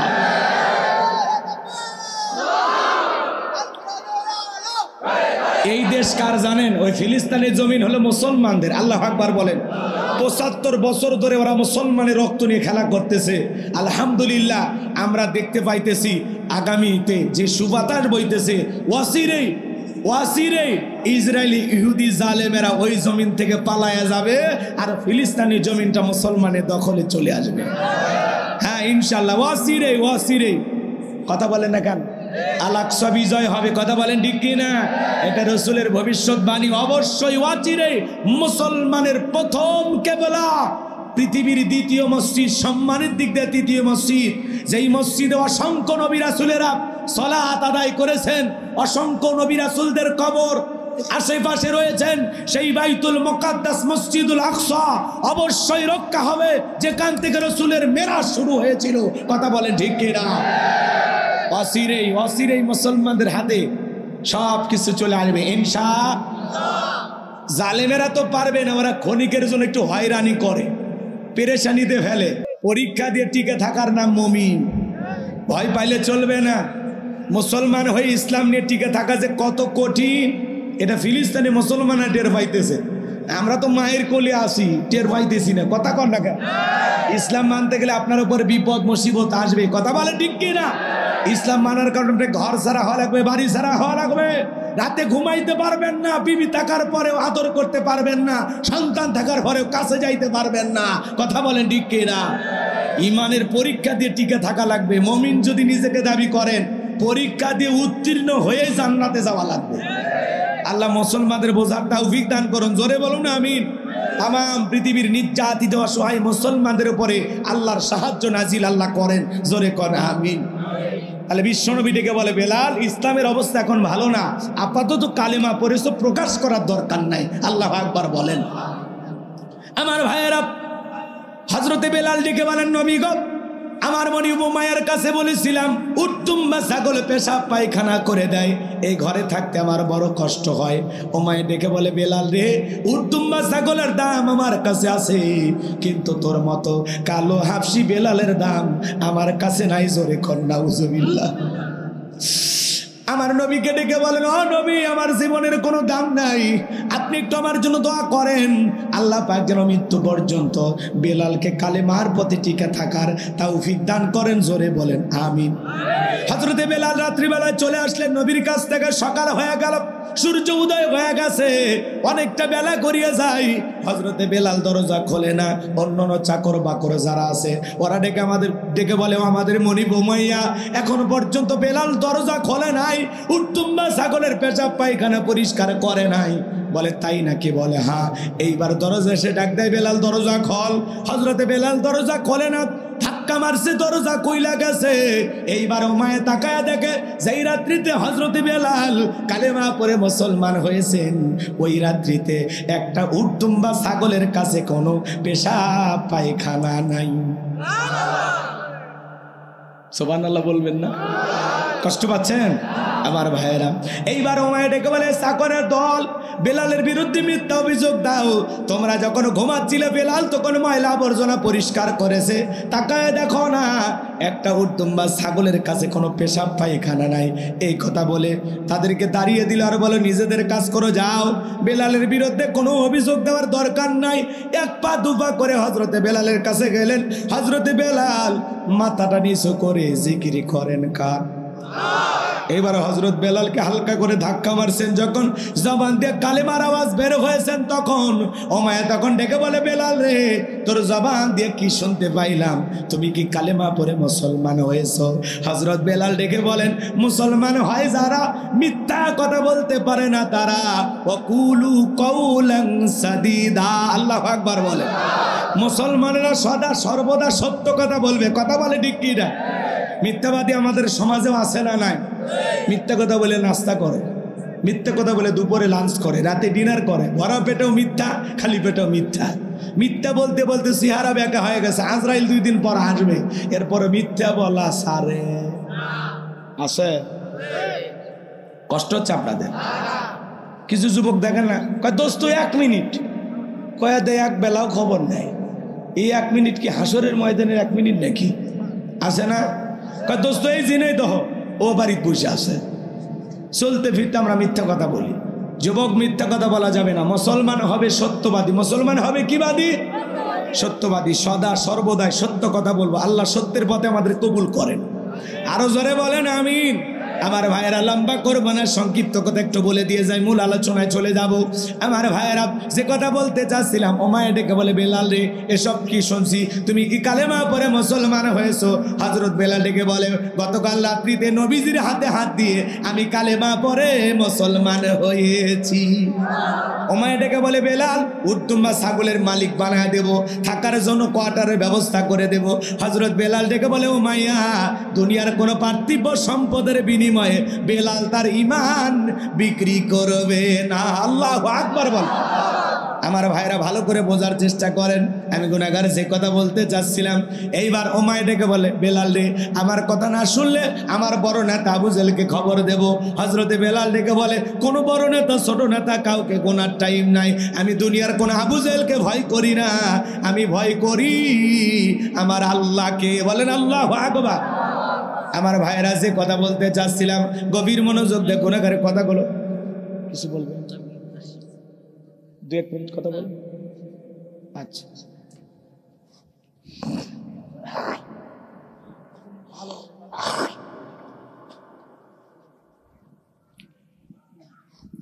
জি চেয়ারম্যান সাহেব, ওনারা ব্যস্ত মানুষ তাই না, আসছিলেন, সময় দিয়েছেন, সাক্ষাৎ করছেন, দাওয়াত দিয়েছেন, উনি আসছেন, সাক্ষাৎ করছেন, এতে আলহামদুলিল্লাহ। অনেক চেয়ারম্যান তো আসেই না, কথা কয় না। আমাদের ভাই আসছেন, সাক্ষাৎ করছেন, আবার অনেকে আসলে কথা না বলে যাবি না। এ ভাই খুবই ভদ্র, বোঝা যায়, কথা কয় না। আল্লাহ আমার প্রিয় ভাইকে আরো ভালোভাবে নেতৃত্ব দিয়ে আরো সামনে এগিয়ে যাওয়ার তৌফিক দান করেন, জোরে কোন আমিন। কষ্ট হচ্ছে, কষ্ট হচ্ছে আমার ভাইরা, এই যে কথা সামনের দিকে চলে যায়। যে কথা বলতে চাচ্ছিলাম বাজান, এইবার উমায় চলে গেল আবু জেলের বাড়িতে, যায় বলে নেতা আমার বাড়ি কি তো দাস বেলাল কালেমা পরে মুসলমান হয়েছে, কি করা যায়? আবু জেল বলতেছে বাড়িতে জমে আসতেছি। আবু জেলের বিশেষ একটা বাহিনী ছিল, ক্যাডার মাস্তান ছিল, যাদের কাজই হলো নতুন নতুন মুসলমানদের উপর নির্যাতন জুলুম চালানো। আজও পৃথিবীর জমিনের দিকে তাকায় দেখেন, জালেমদের বিশেষ একটা বাহিনী আছে যাদের কাজই হলো মুসলমানের রক্ত ঝরানো। কথা বলেন না কেন? আবু জেলের বিশেষ বাহিনী ছিল যাদের কাজই হলো নবীর কাছে যারা কালেমা পড়ে মুসলমান হয় তাদের সাথে, কথা বলে না কেন, নির্যাতন জুলুম চালায়া ওই পথ থেকে ফিরে আনার জন্য চেষ্টা করে, কিন্তু একজনকেও ফিরাইতে পারে। সুবহানাল্লাহ বলেন, ভালো করে বোঝেন বাজেন গো আমার। এইবার আবু জেল তার সাঙ্গ পাঙ্গ ক্যাডার মাস্তান নিয়ে উমায়ের বাড়িতে হাজির হয়ে গেল। হযরত বেলালকে ডেকে বলে বেলাল এই দিগায়, আমি তোরে পার্সোনাল ভাবে মহাব্বত করি, তোর উপর একটা বিশেষ নজর ভালোবাসা আছে। এ বেলাল উটদুম্বা ছাগলের মালিক বানাই হইতে চাইলে উটদুম্বা ছাগলের মালিক বানায় দেব, থাকার জন্য বাড়ি ঘরের ব্যবস্থা করে দেব, ব্যবসা বাণিজ্য যদি করতে চাও টাকা পয়সা যা লাগে সব দেব, তুমি যা চাও বেলাল আমরা তাই দেব। বিশাল লোভনীয় প্রস্তাব হযরত বেলালকে দেওয়া হলো। হযরত বেলাল ডেকে বলে আবু জেল রে দুনিয়ার সব সম্পদ যদি বেলালকে দিতে চাও, বেলাল পার্থিব সম্পদের বিনিময়ে তার ঈমান বিক্রি করবে না। চিৎকার মেরে বলেন আল্লাহু আকবার। বেলালের মতো যারা খাঁটি ইমানদার ওদেরকে দুনিয়ার টাকা দিয়ে কেনা যায় না। যারা মুনাফিক মার্কা মুসলমান টাকার বান্ডিলের কাছে সকাল বিকাল ঈমান বিক্রি করে, টাকা সেই দিকে ওদের ফতুয়া সেই দিকে। কথা কয় না কেন? যখন বলে মুফতি সাহেব বুঝলেন না, কিছু লোক আছে ফতুয়া দেয়, দেখেন না, আছে আছে, বলছে বউ তালাক দিছি, এটা তো আর চলবি না, চলবি না, এটা তালাক হয়ে গেছে।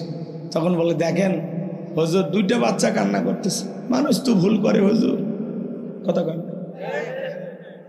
হুজুর একটা কিছু করেন, পকেট থেকে কিছু বাই করে হুজুরের হাতে ধরাই দিয়েছে, হুজুর তখন দেখে 5,000 10,000, কথা কয় না। তখন বলে দেখেন কথা ঠিকই বলেছেন, ভুল তো মানুষেরই হয়, যেহেতু কিছু একটা দিয়েছেন দেখি একটু জি জি জি চলে আর একবার, কথা কয় না। অবৈধ জিনিসটাকে আবার অবৈধ বানায় দেয় খালি টাকার কারণে, কথা কন নাকি আপনারা?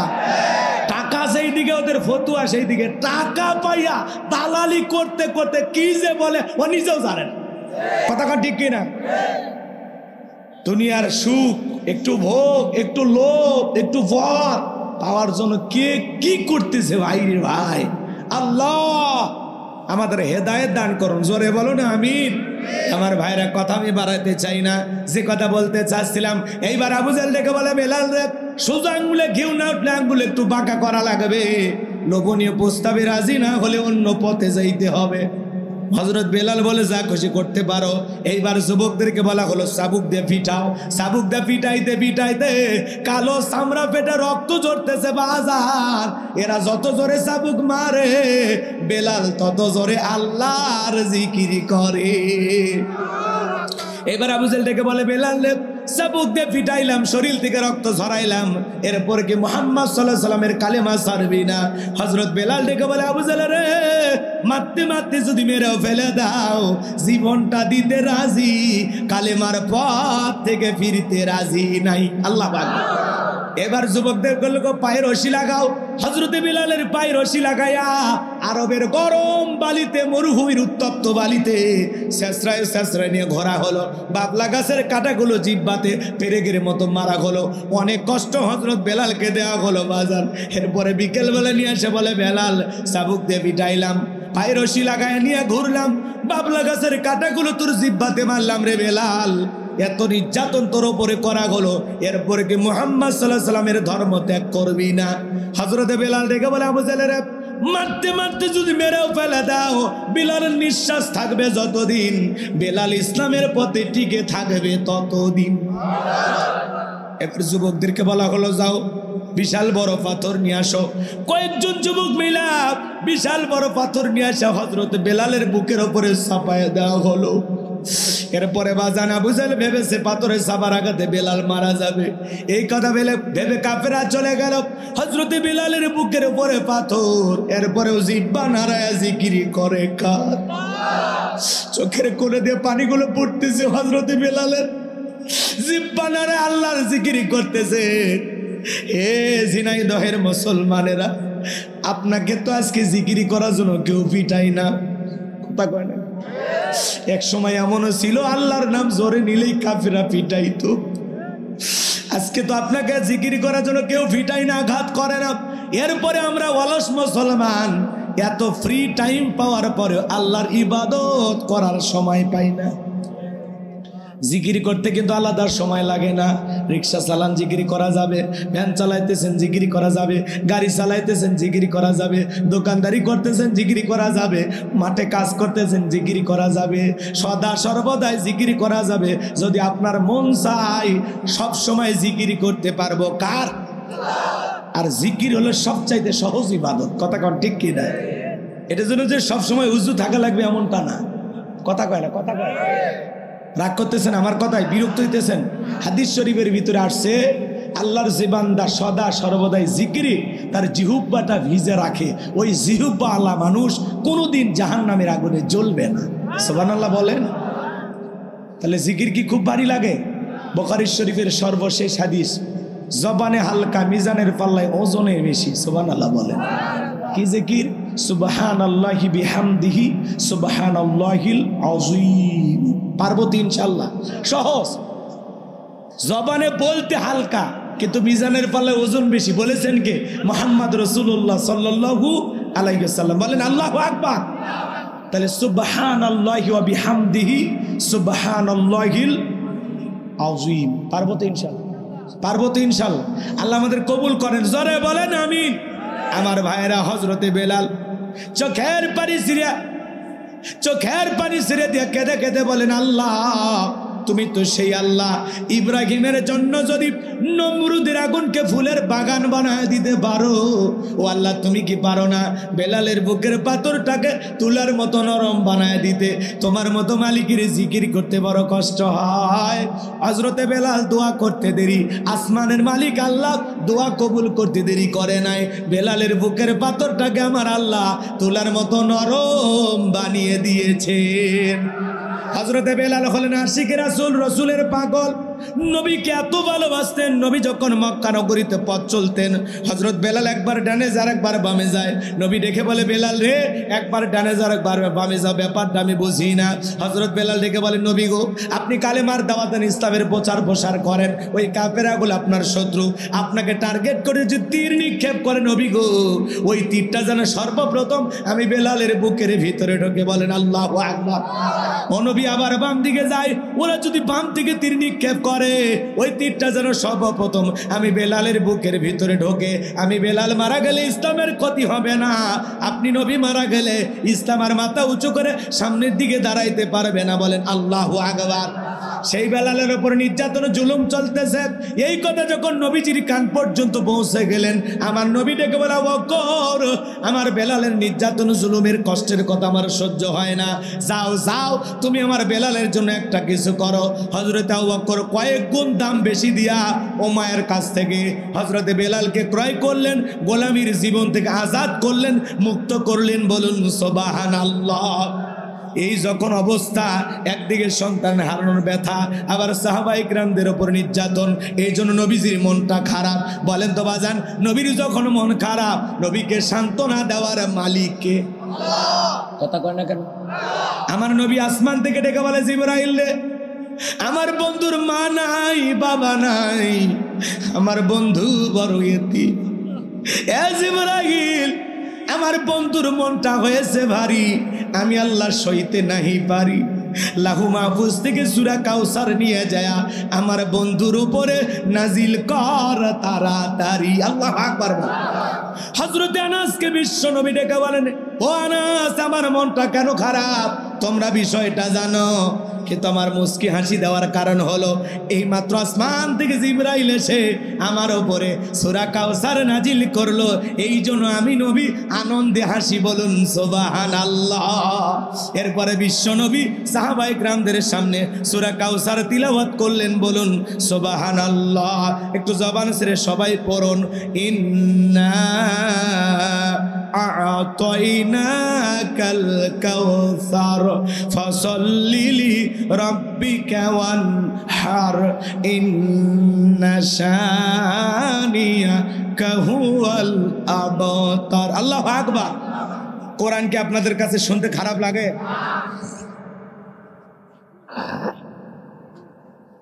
কোরআন হলেন উম্মতে মুহাম্মাদের জন্য জীবন্ত মুজিজা। সুবহানাল্লাহ বলেন। অনেক নবী রাসূল এসেছেন, তাদেরকে আল্লাহ মুজিজাও দিয়েছেন, নবীও বিদায়, মুজিজাও বিদায়। কথা কয় না? লাঠি আছে মুসা নবী, কিন্তু ফেলাইলে আর সাপ হয় না। কথা কয় না? চাবুক আছে, কিন্তু এখন আর চোর ফিটায় না। কথা কয় না? অনেক মুজিজা এখনো পৃথিবীর জমিনে সেই জিনিসগুলো আছে, কিন্তু আর কাজ করে না। কিন্তু রসুলের উপরে যে কিতাব, এই কোরআন তো সেই ভারী, মাশাআল্লাহ, অনেক ওজন। আল্লাহু আকবার বলেন। আচ্ছা বলেন তো, রসুলের উপর যখন কোরআন নাজিল হয়েছে তখন কি ওজন লাগে নাই? এক সাহাবী রানের ওপরে নবীজি আরাম ফরমাচ্ছেন, ওই সময় জিবরাইল এসে আয়াত নাজিল করতেছেন। সাহাবী বলেন, আমার কাছে রসুল মাথা দিয়ে ঘুমাইতেছেন, আমার কষ্ট মনে হয়, কিন্তু যখনই রসুলের উপর কোরআন নাজিল হচ্ছে তখন মনে হয় আমার রানের ওপরে পাহাড় চেপে ধরা হয়েছে, মনে হয় আমার রানটা আর ওজন সহ্য করতে পারবে না, ফেটে যাবে। আল্লাহু আকবার বলেন। তাহলে কোরআনের একটা আলাদা ওয়েট, ওজন আছে না নাই? জোরে বলেন, আছে না নাই? এই কোরআন যত পড়বেন তত মজা লাগবে। কথা কয় না? এই কোরআন যত শুনবেন তত মজা লাগবে। ভালো করে বোঝেন, এই কোরআনটা যদি জোরে পড়া হয়, টেনে পড়া হয়, যেমনি পড়েন মজা আছে না নাই? ছোটবেলায় বাবার হাতের মসজিদে গিয়েছিলেন, ইমাম সাহেবের কণ্ঠে সূরা ফাতিহা শুনেছিলেন। আপনার বয়স এখন 50-60 বছর হয়ে গেছে।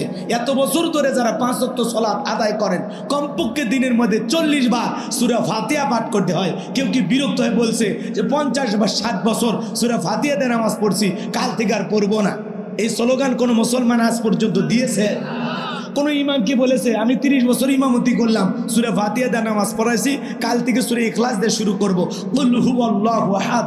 হুজুর যদি বলে মাগরিবে শুরু করে কুল হুয়াল্লাহু আহাদ, আপনারা পিছন থেকে কি বলবেন? আল্লাহু আকবার। হুজুর আগে সূরা ফাতিহা পড়েন, এরপরে অন্য সূরা ধরেন। যে হুজুর সূরা ফাতিহা ছাড়া নামাজ পড়াইতে চায়, বিনা বেতনে চাকরি করলেও তার ইমামতিতে নামাজ পড়বো।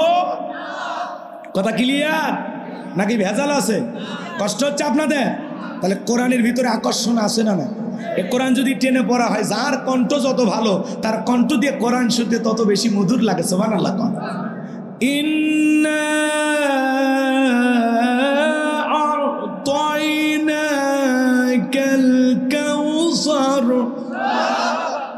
ফাসাল্লি লিরাব্বিকা ওয়ানহার ইন্না শানিয়াকা হুয়াল আবতার। মজা আছে না নাই? আবার যখন আমরা নামাজের ভিতরে মাঝামাঝি সুরে পড়ি, ইন্না আ'তাইনাকাল কাউসার ফাসাল্লি লিরাব্বিকা ওয়ানহার ইন্না শানিয়াকা হুয়াল আবতার। আল্লাহু আকবার। বিরক্ত লাগছে? অসুন্দর মনে হয়েছে? আবার যখন রমজান মাসে তাড়াহুড়ো করে পড়া হয়, বিসমিল্লাহির রহমানির রহিম, ইন্না আ'তাইনাকাল কাউসার ফাসাল্লি লিরাব্বিকা ওয়ানহার ইন্না শানিয়াকা হুয়াল আবতার, আলিফ লাম মিম যালিকাল কিতাবু লা রাইবা ফি হুদাল লিল মুত্তাকিন। আল্লাহু আকবার। কোরআন যেমনি পড়েন আপনার কাছে মজা লাগবে, কথা কোন ঠিক কি না?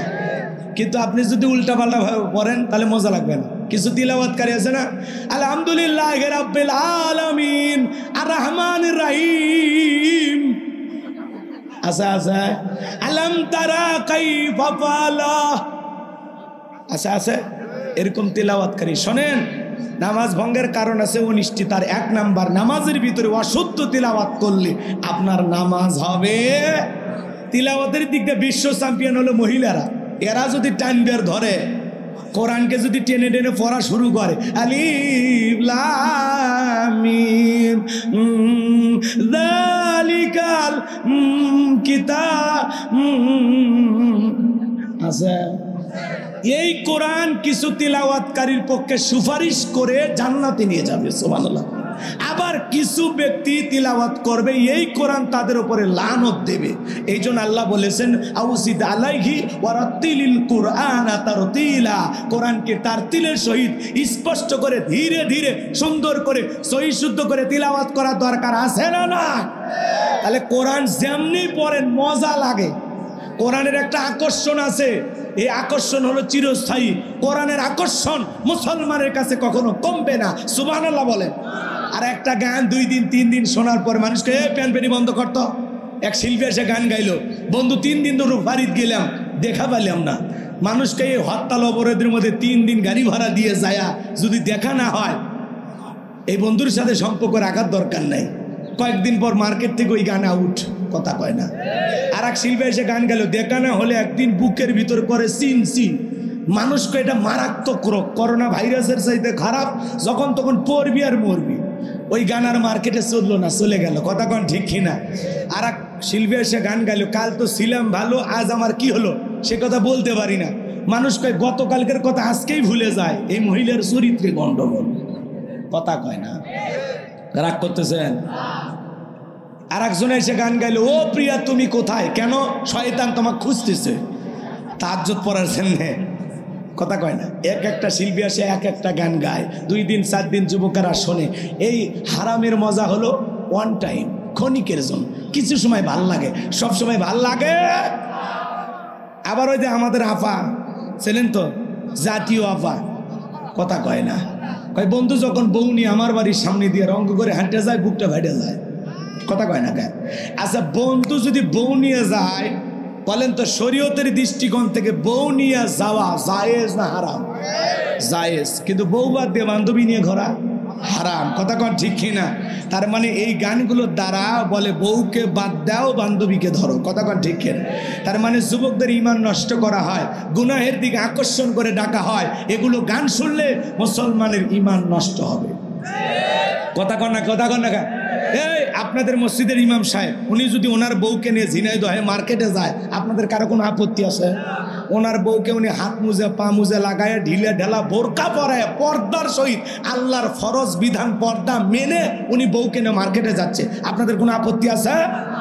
কিন্তু ওনার বউকে বাদ দিয়ে যদি সভাপতির বউকে নিয়ে যায়, তখন আপনি কি বলবেন? হুজুর ভালোই মনে করছিলেন, এখন দেখি আপনার ভিতরে ভেজাল আছে, কথা কয় না। এই জন্য মমতাজের গান শুনলে আকর্ষণ বইয়ের দিকে না বান্ধবীর দিকে? তাহলে হালালের দিকে ডাকতেছে না হারামের দিকে ডাকতেছে? এরা যুবকদেরকে গানের মাধ্যমে অশ্লীলতার দিকে ধাবিত করতেছে, কথা কোন ঠিক কিনা? আবার ওই একই গানে কয় তুমি বন্ধু ইউসুফ হই আমি জোলেখারে থুইয়া। ইউসুফ নবী কি জোলেখার সাথে প্রেম করছিল নাকি জোলেখায় ছলনার ফাঁক পেতেছিল? কথা বলেন না কেন? এই জন্য এগুলো গান শোনা যাবে না যুবক। সূরা লোকমানের 6 নম্বর আয়াতের ভিতরে আল্লাহ বলেন লাহওয়াল হাদিস, এর দ্বারা গান বাদ্যযন্ত্র গিটার তবলা সারে গামা পানি ধাপা গাছা মামা এগুলো সব আল্লাহ হারাম করে দিয়েছে। মুসলমান কখনো গান বাজনা শ্রবণ করা জায়েজ না হারাম? জায়েজ না হারাম? তাহলে যুবক গান বাজনা শ্রবণ করা যাবে?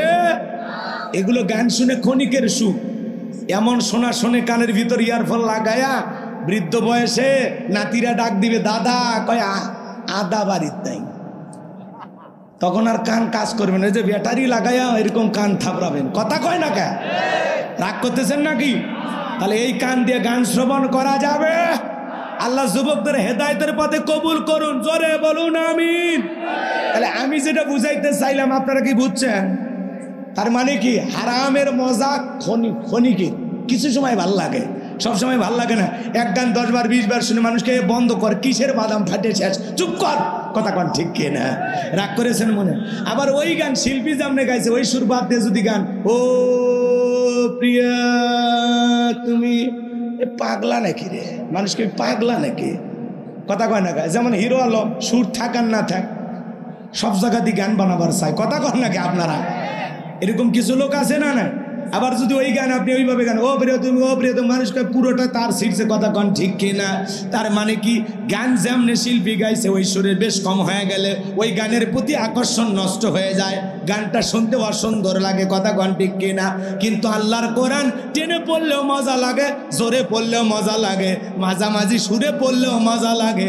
কোরআনের আকর্ষণ মুসলমানের কাছে কিয়ামত পর্যন্ত কমবে না। চিৎকার মেরে বলুন সুবহানাল্লাহ। এইবার আমার নবীজি বলেন, আল্লাহ তাআলা জানায়া দিলেন ইন্না আ'তাইনাকাল কাউসার। আল্লাহু আকবার। আমার আল্লাহ বলেন নবী গো নিশ্চয়ই আমি আল্লাহ পাক আপনাকে হাউজে কাউসার দান করেছি, বলেন সুবহানাল্লাহ। আল্লাহ বলেন ইন্না আ'তাইনাকাল কাউসার, অবশ্যই আমি আল্লাহ পাক আপনাকে হাউজে কাউসার দান করেছি। এই হাউজে কাউসার দুনিয়ার কোন নবী রাসূলকে আল্লাহ পাক দেন নাই, আপনার আমার নবী রাসূলকে আল্লাহ রাব্বুল আলামিন দিয়েছেন, বলেন আল্লাহু আকবার। আপনার আমার প্রিয় নবীকে আল্লাহ পাক হাউজে কাউসার গিফট করেছেন, হাউজে কাউসার রাসূলকে আল্লাহ তাআলা উপহার দিয়েছেন। চিৎকার মেরে বলুন সুবহানাল্লাহ। এই হাউজে কাউসারের পানি মধুর চাইতে মিষ্টি, পানির চাইতে ক্লিয়ার। কঠিন কিয়ামতের ময়দানে যেদিন মানুষের জিহ্বা কুকুরের মতো ঝুলে আসবে নাভি পর্যন্ত, যেদিন জমিন হবে তামার জমিন, সূর্যটা সহাত মাথার উপরে চলে আসবে, যেদিন মা তার সন্তানের পরিচয় দেবে না, ভাই ভাইয়ের পরিচয় দেবে না, স্ত্রী স্বামীর পরিচয় দেবে না, ওই কঠিন কিয়ামতের ময়দানে যেদিন আল্লাহর আরশের ছায়া ছাড়া আর কোনো ছায়া থাকবে না, বিচার দিবসের একদিন হবে 50,000 বছরের সমান। ওই কঠিন কিয়ামতের ময়দানে নবীজির হাতে এক পেয়ালা হাউজে কাউসারের পানি যে পান করবে, জান্নাতে ঢোকা পর্যন্ত তার আর তৃষ্ণা লাগবে না। সুবহানাল্লাহ বলেন। এ বাবা বস, আসল কথা তো এখন 3টা আয়াত কয়েকটা মিনিটের মধ্যে শেষ করে দিচ্ছি, ওটা বসে করেন। ভাসতে বস বাবা। আচ্ছা এতক্ষণ তো আপনারা শানি নজরুল শুনলেন, বোঝেন না? এখন তো মূল তাফসিরে চলে গেছি। কয়েকটা মিনিটের মধ্যে আমি বলে দিচ্ছি, আপনারা রাগ করেন। হাউজে কাউসারের পানি পান করতে গেলে শোনেন, ভালো করে শোনেন, কিয়ামতের এই ভয়ঙ্কর দিনে বিচার দিবসের একদিন হবে 50,000 বছরের সমান, কথা কয় না? সেই দিন রসুলের হাতে এক পেয়ালা হাউজে কাউসারের পানি পান করলে জান্নাতে ঢোকা পর্যন্ত তার আর কোনো তৃষ্ণাই থাকবে না, মতো ঝুলে আসবে নাভি পর্যন্ত, কথা কয় না? সূর্যটা সহাত মাথার উপরে চলে আসবে, বিচারের দিন তাদের কাছে কঠিন মনে হবে। লম্বা ইতিহাস লম্বা করব না, সংক্ষিপ্ত কথা আপনাদের উদ্দেশ্যে বলে যায়, শোনেন। এই হাউজে কাউসারের পানির পিয়ালাগুলো ভরাইয়া দিবেন কে জানেন? কে? হ্যাঁ, আল্লাহ আসমান থেকে নামে এসে পিয়ারা ভয়রা দেবে। এই যে ওয়াজ না শুনে যে লাফান, ওটা তো বোঝা লাগবে। আবু বকর সিদ্দিক রাদিয়াল্লাহু তাআলা নূ পিয়ালাগুলো ভরাইয়া দিবেন, সুবহানাল্লাহ। মাঝখানে দাঁড়িয়ে থাকবেন হযরত ওমর।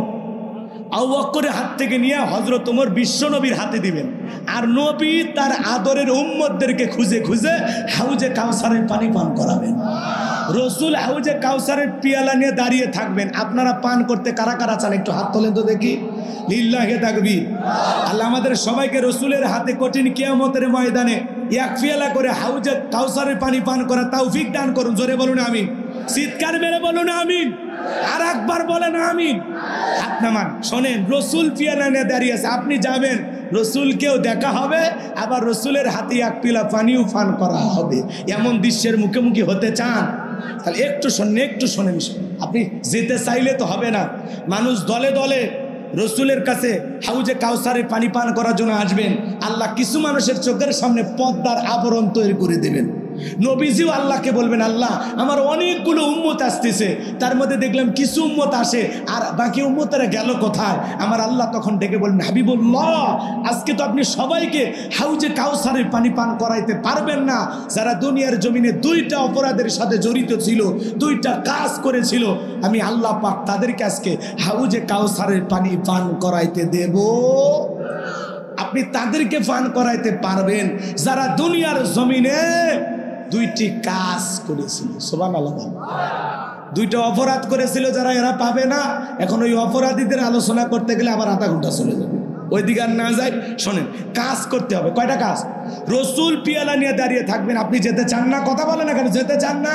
আমি এলাকায় আসছি, এই গ্রামের নাম কি? কুমড়াবাড়িয়া।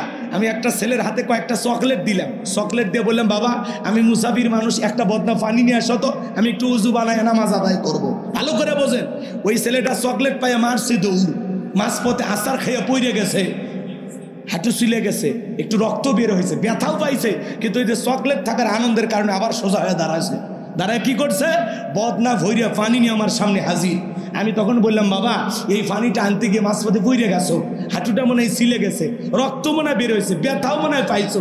ওই চকলেট থাকার আনন্দ আর খুশির ঠেলায় ও তখন বলতেছে, আমি এরকম কত পড়ে যাই, আমার কিছুই হয় না। কথা কয় না, কথা কয় না, কথা কয়। হুজুর এই কথা বলার পিছনে কারণ হলো কি, কিয়ামতের দিন যতই ভয়ঙ্কর হোক, যারা রসুলের হাতে এক পেলা হাউজে কাউসারের পানি পান করবে আর আল্লাহর আরশের নিচে 7 শ্রেণীর মানুষ ছায়া পাবে, ওর কোনো একটার মধ্যে যদি আপনার আমার ভাগ্যে যদি লাইগে যায়, তাহলে কিয়ামতের ভয়াবহতা কষ্ট আপনার আমার কাছে কষ্টই মনে হবে না। সুবহানাল্লাহ। তাহলে এখন রসুলের হাত পর্যন্ত পিয়ালা নিয়ে রসুল দাঁড়িয়েছেন, এই পিয়ালা পর্যন্ত পৌঁছাতে গেলে আপনার যে একটু কষ্ট করা লাগবে। কথা কয় না? ঠান্ডা পানিতে একটু উজু বানাইয়া সালাত আদায় করা লাগবে, নামাজ আদায় করা লাগবে। আপনি হয়তোবা নতুন মুসল্লি, আজ থেকে নামাজ পড়তে যাবেন, হয়তোবা গ্রামের আগে যারা নামাজ পড়তো ওরা হয়তোবা দেখে বলবে, বাপ রে বাপ, উত্তর পাড়ার বাদশা আবার কোন দিন নামাজ ধরলো। কথা কয় না? আছে না? আছে না? আবার অনেকে বলে, দেখি তোর নামাজ কয়দিন থাকে। কথা কয় না? মনে দারোয়ানের চাকরি দিছে। কথা কন। যারা এরকম আচরণ করেন ভালো হয়ে যান। কেউ যদি মসজিদে যায়, তাকে নিয়ে কোনো সমালোচনা না কইরা বুকে নিয়ে কোলাকুলি করেন যে আলহামদুলিল্লাহ, আজকে তুমি যেমন মসজিদে প্রথম ঢুকছো, আল্লাহ যেন মৃত্যু পর্যন্ত এইভাবে তোমাকে সালাত আদায় করার তৌফিক দান করেন। জোরে বলেন আমিন। এ কারো মনে খোসা না, খোসা না, ভালোবেসে বুককে টানেন, ফাজলামি করেন না। কথা কন, কথা কন। বোঝেন, বোঝেন। আপনি মুরব্বী হয়ে গেছেন, আপনার আক্কেল হয়নি, আপনার বুদ্ধি কোন দিন হবে? এত যে বুড়ি আপনার দেয়, আপনি তাও সোজা হন না। কথা কয় না? রাগ করতেছেন? বুড়ে বুড়ির ঝগড়া আছে না? নাই, ওইদিকে যাব হোক। এলাকার মুরব্বীরা ভালো থাক, কষ্ট পাচ্ছেন আপনারা। যে কথা বলতে শোনেন, আপনি হয়তোবা যুবক বয়সে দাড়ি রাখছেন, বউটার সাথে হয়তোবা বাইরে ঘুরতে গেছেন, আপনার বউকে দেখে বলে, ভাবি আসসালামু আলাইকুম, সাথে চাচার খবর কি? আপনার বউ এসে বাড়িতে মেজাজ দেখাবে, তোমার সাথে বাইরে যাওয়া যায় না, আমার এটাকে ভাবি আর তোমার এটাকে চাচা, এই বয়সে দাড়ি রেখে তুমি চাচা হয়ে গেছো। যে বউ রসুলের সুন্নত দাড়ি পছন্দ করে না, এই মহিলার চরিত্র 100% ভালো হতে পারে না। এই স্বামী বাদ দিয়ে বাইরে যায়, পরকে করবে, স্বামী ছাড়া বাইরে যাবে। কথা কয় না? আর এক স্বামীতে মন ভরবি না। ওই যে তালাশ টিমে একটা ঘটনা দেখালো, ডালিয়া নামের এক মহিলা 12টা স্বামী। এতদিন 12 ভাতারি মহিলার গল্প শুনছেন? নাহলে দেখেন, নিউজটা দেখেন আপনি। খালি সামরা সুন্দর ভাই বিয়ে করে আর ওই যৌতুকের টাকা নেয় আর সব আর একজনের ধরে। বিদেশি পুলিশ সেনাবাহিনী কাক ধরেনি, কথা কয় না, কথা কয় না। তালাশ টিম সেনে একটা, হ্যাঁ হ্যাঁ হ্যাঁ, যে ভালো ওই চ্যানেলে একটা নিউজ প্রচার করা হয়েছে। একটা মেয়ে ওর পেশাই হলো এক স্বামী ধরে সারে আর একটা ধরে, টাকা নেই, খালি কাবিনের টাকা নিয়ে নিয়ে মেয়েটা নাকি কয়েক কোটি টাকার মালিক। কথা বুঝছেন? তাই একটা দুটা স্বামী না, 12টা স্বামী ধরছে, 12টা। কথা কি বুঝতে পারছেন? রাগ করতেছেন নাকি? এরকম চরিত্রের মহিলা আছে না? না, যে স্বামী রসুলের দাড়ি পছন্দ করে না, ওই নারী কোনোদিন আপনাকে 100% ভালোবাসা দিয়ে আগলে রাখবে না। কথা কয় না? রসুলের সুন্নত পছন্দ হয়, তুমি তো জানো না। হ্যাঁ, এই দাড়িওয়ালা আর দাড়ি ছাড়ার মধ্যে আকাশ পাতাল ব্যবধান। কথা কন ঠিক কিনা? রাগ কইরেন না, রাগ কইরেন না। মন খারাপ করছেন? করেন, এদিক খেয়াল করেন। তাহলে হাউজে কাউসারের পিয়ালা পর্যন্ত পৌঁছাতে গেলে আপনাকে একটু কষ্ট করা লাগবে, কাজ করতে হবে। কয়টি? 2টি। জোরে বলেন কয়টি? আল্লাহ তাআলা বলেন ফাসাল্লিলি রাব্বিকা ওয়ানহার। বলেন ফাসাল্লিলি রাব্বিকা ওয়ানহার। এই যে মিডিয়ার ভাইরা, ওই যে মহিলার কথা বললাম, তাই বলে মহিলার ছবি দিয়ে ভিডিও ছাড়িস না বাবা। তোদের পায়ে হাত দিয়ে অনুরোধ করি, আমার পোস্টারের সাথে কোনো নায়ক নায়িকা মহিলার ছবি যান না লাগে। বহুত করছো বাবা, পরিবর্তন হয়ে যাও। হ্যাঁ, আর আর এক হুজুর আর এক হুজুরকে নিয়ে বললেও ওগুলো দিও না। কিছু আছে এরকম বলবে, তাই বলে একই চ্যানেলে এই বক্তারও ভিডিও আছে আর এক বক্তারও ভিডিও আছে। ও মেয়ে দিয়ে আমার নামে বদনাম করছে, তুমি চাল্লায় দিলা, তাহলে কি হইল? তোমাদের তো আকল বিবেক থাকা লাগবে, জানে এই ভিডিও দেওয়ার দরকার নাই। যেটা প্রচার করলে আলেমদের উপকারে আসবে, যেটা প্রচার করলে ইসলামের উপকার হবে, সেটা প্রচার করা লাগবে। যেটা প্রচার করলে একজন আলেমের সমালোচনা হয়, যেটা প্রচার করলে একজন আলেমের সম্মান নিশ্চিতে যায়, এগুলো প্রচার করা যাবে না। আর এই যে ডালিয়া নামের ওই মহিলার কথা বললাম, এখন তুমি ডালিয়া বলতে পারো, দিতে পারো, কোনো সমস্যা নাই, কিন্তু খবরদার ওই 12 ভাতারি মহিলার ছবি লাগান যাবে না।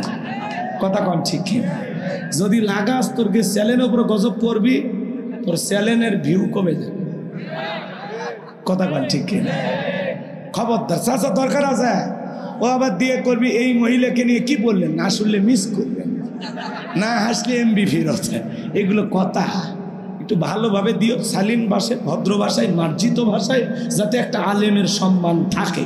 ঠিক আছে? এমন কায়দায় ব্যাখ্যা করে দেয়, ওই মহিলাকে আমার বুকের কাছে নিয়ে আসে। মনে হয় আমি আমার বউকে চাপে ধরছিলাম ঘরের ভিতরে, আর এরা যা ভিডিও করছে। তো এগুলো কইরো না ভাই, এগুলো কইরো না, আলেমদের সম্মানের ক্ষতি হয়। কথা কন ঠিক কি? কোনো বক্তার পোস্টারে কোনো ধরনের ছবি লাগান যাবে না। এটা তো ওয়াজের পোস্টার নাকি সিনেমার পোস্টার? কথা কয় না। তাহলে ওয়াজের পোস্টারে নারীর ছবি কেন থাকবে? আপনারা মনে করেন হুজুর মনে নিজে সেট করছে, খাইয়া কাম নেই, আমার কোনো চ্যালেঞ্জ আছে? সারাদিন ওয়াজই করবো না, চ্যালেঞ্জ চালাবো? এদেরকে অনেক অনুরোধ করেছি, তবে ঝিনাইদহের মানুষ ভালো, এক কথাতে বুঝে নিয়েছে। আল্লাহ কবুল করেন, জোরে বলেন আমিন। তাহলে কাজ করতে হবে 2টি। আল্লাহ ডেকে বলেন ফাসাল্লিলি রাব্বিকা ওয়ানহার। ফাসাল্লিলি রাব্বিকা, 1 নাম্বার রবের উদ্দেশ্যে সালাত আদায় করা লাগবে। সালাত হবে একমাত্র কার জন্য? সেদিন এসে নামাজের ওয়াজ করেছে, আজকের বেশি করব না, সংক্ষিপ্ত কথা এতটুকু শুধু বলে যাই বাজান। বলেন তো আপনি, আমি সালাত আদায় করব একমাত্র রাজি খুশি করতে চাই কাকে? কুল ইন্না সালাতি ওয়া নুসুকি ওয়া মাহইয়ায়া ওয়া মামাতি লিল্লাহি রাব্বিল আলামিন। নবীজি আপনি বলেন, আমার নামাজ, আমার কুরবানি, আমার জীবন, আমার মরণ লিল্লাহি রাব্বিল আলামিন, আসমান জমিনের প্রতিপালকের জন্য। বলেন আল্লাহু আকবার। তাহলে সালাত আদায় করবো একমাত্র আল্লাহ তাআলাকে রাজি খুশি করার জন্য। নামাজ হবে নামাজের মতো, কথা কয় না? ফাসল্লি লিরাব্বিকা, রবের উদ্দেশ্যে সালাত, আল্লাহকে রাজি খুশি করার জন্য, আল্লাহর নৈকট্য লাভের আশায়, আল্লাহকে পাওয়ার জন্য, আল্লাহকে খুশি করার জন্য 5 ওয়াক্ত সালাত মসজিদে গিয়ে কারা কারা আদায় করবেন? 2 হাত তুলে দেখান। ভাই এতগুলো মানুষ যদি মসজিদে আজ থেকে যায়, এলাকায় মসজিদে জায়গায় তো হবে না, যাবেন তো ইনশাল্লাহ? কি আসর থেকে? কথা কয় না, আসর থেকে না ফজর থেকে? হ্যাঁ, শরীর ঠিক থাকলে এখন থেকে। আল্লাহ কবুল করেন, জোরে বলেন আমি। ভাই ফাসল্লি লিরাব্বিকা, রবের উদ্দেশ্যে যারা আল্লাহকে রাজি খুশি করার জন্য সালাত আদায় করবে, তারা রসুলের হাতে হাউজে কাউসারের পিয়ালা পাবে। সুবহানাল্লাহ। সালাত হবে কার জন্য? ফালিয়াবুদু রাব্ব হাযাল বাইত আল্লাযী আত'আমাহুম মিন জু' ওয়া আমানাহুম মিন খাউফ। এই ঘরের মালিকের ইবাদত করো। ইবাদত যদি ইবাদতের মতো হয়, নামাজ যদি নামাজের মতো হয়, যে বান্দা 5 ওয়াক্ত সালাতে মসজিদে গিয়ে মাথা নত করবে, আমার আল্লাহ তার রিজিকের ব্যবস্থা করবেন, আল্লাহ তাকে সকল ভয় থেকে নিরাপত্তা দেবেন। বলুন সুবহানাল্লাহ। এরপরে আল্লাহ দেখে বলেন ফাসল্লি লিরাব্বিকা ওয়ানহার, রবের উদ্দেশ্যে সালাত আদায় করো, রবের উদ্দেশ্যে কুরবানি করো। কুরবানি করা মানে খালি পশু জবাই করা না, নিজের আমিত্বকে কুরবানি করা, অহংকারকে কুরবানি করা, নিজের ভিতরে থাকা পশু সুলভ আচরণকে কুরবানি করা। কথা বলেন ঠিক কি না? আপনি কয় লাখ টাকা দিয়ে গরু কুরবানি দিলেন, আল্লাহ ওইটা দেখে না। আমার আল্লাহ দেখেন ওয়ালাকি ইয়ানালুহু তাকওয়া মিনকুম, আল্লাহ দেখে বান্দার অন্তরে তাকওয়া, বান্দার অন্তরে কি আল্লাহ সেইটা গ্রহণ করে। কথা বলে না কেন? আর আমরা কি করি? 7 জন গরু ভাগে কিনে নিয়েছে, 4 জন দড়ি ধরে টানে আর 3 জন পিছন থেকে ঠেলে, যে এই গরুর উপরে বয়স্ক ভাতা ওয়াজিব। কুরবানির স্থান পর্যন্ত হাঁটে যাওয়ারও শক্তি নেই, কোলত করে নিয়ে যায়। হুজুর বলতেছে ভাই প্রত্যেকটা হাড় গনা যায়, এমন গরু জবাই করলে আল্লাহ কবুল করবে না। কয় হুজুর ওপরে হাড় দেখা গেলে ভিতরে গোস্ত লাগানো আছে। কথা কয় না, কথা কয় না, আছে না নাই? এরকম দুর্বল গাভী জবাই করলে কুরবানি হবে? কেমন গাভী জবাই করা লাগবে? তাসুরুন নাযিরিন, চমৎকার একটা গাভী জবাই করা লাগবে, আকর্ষণীয় একটা গাভী জবাই করা লাগবে, হুষ্টপুষ্ট সুন্দর দিঘা। কথা কন ঠিক কিনা? শোনেন, কুরবানি দিতে গেলে 3টা বিষয় খেয়াল রাখবেন। কয়টা? 1 নাম্বার নিয়ত সহি, টাকা হালাল আর নামাজি হয়া। কথা কয় না, কথা কয় না। 1 নাম্বার নিয়ত সহি। কুরবানি কার জন্য? আরো জোরে কন। ফাসল্লি লিরাব্বিকা ওয়ানহার, যেই রবের জন্য সালাত আদায় করবেন সেই রবকে রাজি খুশি করার জন্য আবার কুরবানি দেবেন। কথাকে বোঝা গেল? ভালো করে বোঝেন। কুরবানি দেব কাকে খুশি করার জন্য? আবার অনেকেই কয় না হুজুর কুরবানি না দিলে ছেলে মেয়ে মানুষের গোস্তর দিকে তাকায় থাকবে, এই জন্য বাচ্চা কাচ্চাকে খুশি করার জন্য হলেও কুরবানি দেব। অনেকে বলে এইবার ছেলে মেয়ের বিয়ে দিলাম, অভাব অনটনে পড়ছি, আবার জামাই বাড়িতে গোস্ত না দিলে মেয়ের এতগুলো কথা হোনায়া দেবে। অতএব সুদের ওপর টাকা নিয়ে হোক আর কিস্তি তুলে হোক কুরবানি দেওয়াই লাগবে। এরকম কুরবানি দিলে হবে? কথা কয় না। আচ্ছা, সুদের টাকা নিয়ে কিস্তির টাকা নিয়ে কুরবানি দিলে হবে? হবে না। ভালো করে বোঝেন। আপনার কয় টাকার গরু দিলেন আল্লাহ ওইটা দেখেন। অনেকে দেখবেন বড় বড় গরু কুরবানি দেয় আর এলাকায় এসে গল্প করে, আছে না? যদি বলেন ভাই কয় লাখ দিয়ে কিনছেন, কয় 5 লাখ, কয় পিছনে রান টান মোটা ভালোই দেখা যায়, কয় মোটা দেখা যাবে না, দেখেই কিনছি, এই 2 রানে তো 6 মন গোস্ত হবে। কথা কয় না। আবার এই যে সুটটা দেখা যায়, যে ঘাড়ে ষাঁড় গরুগুলো থাকে না, কথা কয় না কেন? এটা কি কয় না আপনারা? এটা কি সুট? সুট কয় এই সুটের গোস্ত আমি খুব পছন্দ করি, এই গোস্ত যে মজা হবে। যারা কুরবানির পশুটা জবাই করার আগে কোথায় কি পরিমাণে গোস্ত হবে, এর মধ্যে আর কষায়ের মধ্যে কোনো পার্থক্য আছে? এর কুরবানি কবুল হবে কোন যুগে? কথা কয় না। তো লোক দেখানো কুরবানি দিলে হবে না, গল্প ফাটাইলে হবে না। কুরবানি আল্লাহর জন্য। কেউ যদি বলে ভাই কত দেখ, আলহামদুলিল্লাহ ভাই, আল্লাহ যতটুকু সামর্থ্য দিয়েছেন ততটুকু। আর আমরা কি বলি? এই গ্রামের সব চাইতে বড় গরু আমি দে, কলজে থাকা লাগবে। ওই যে উত্তর পাড়া, হ্যাঁ মুসলিম উদ্দিন, কত কোটি টাকার মালিক, প্রত্যেক বছর ছাগল দেয়। ওই ইচ্ছা করলে 10 লাখ টাকার গরু দিতে পারবি, দেয় না, কৃপণ। আর আমি ছোটখাটো ব্যবসা করি, ফুলের দোকানদার, কি এমন টাকা আছে, কিন্তু আমি 2 লাখ টাকার নিচে কুরবানি দেই না। আমার কথা দেবো, গরিব মানুষ খাবি, তো ভালোই তো, গল্প তো ভালোই, কিন্তু মাঝখানে যে একটু ভেজাল আছে। কথা কয় না। তুমি বলো যে আমি আল্লাহকে রাজি খুশি করার জন্য দিচ্ছি। ভাই আল্লাহ যতটুকু সামর্থ্য দিয়েছেন, কথা কয় টাকা, আপনার নিয়ত যদি সহি হয়, টাকাটা যদি হালাল হয়, আপনি যদি নামাজি হয়ে কুরবানি দেন, আপনি যদি 10,000 টাকার একটা ছাগলও কুরবানি দেন, নিয়ত সহি, টাকা হালাল, ওই পশুর রক্ত জমিনে পড়ার আগেই আসমানের মালিক আল্লাহর কাছে কবুল হয়ে যাবে। বলেন সুবহানাল্লাহ। আল্লাহকে বলেন, আল্লাহ ইব্রাহিম ইসমাইলের মতো কবুল করো, বিশ্বনবী এবং সাহাবা ইকরামদের মতো আমার কুরবানিকে তুমি কবুল করো। কথা বলে ঠিক কি না? আর আমরা জামাই বাড়িতে গোস্ত পাঠাবো, ছেলে মেয়ের জন্য কুরবানি দিতেছি। আপনার ছেলে মেয়েই তো খাবে, জবাই করে তো জামাই বাড়িতে আত্মীয় স্বজন গরিব দুঃখীকে দিয়েই তো খাবেন, নাকি বিকেলবেলা ফেরেশতারা বস্তা নিয়ে এসে বলে এই ঝিনাইদহের মানুষ গোস্ত তোল, আমরা আসমানে নিয়ে যে ভুনে করে খাবো? নিয়ত সই করেন, কথা কয় না? হাজি মানুষ।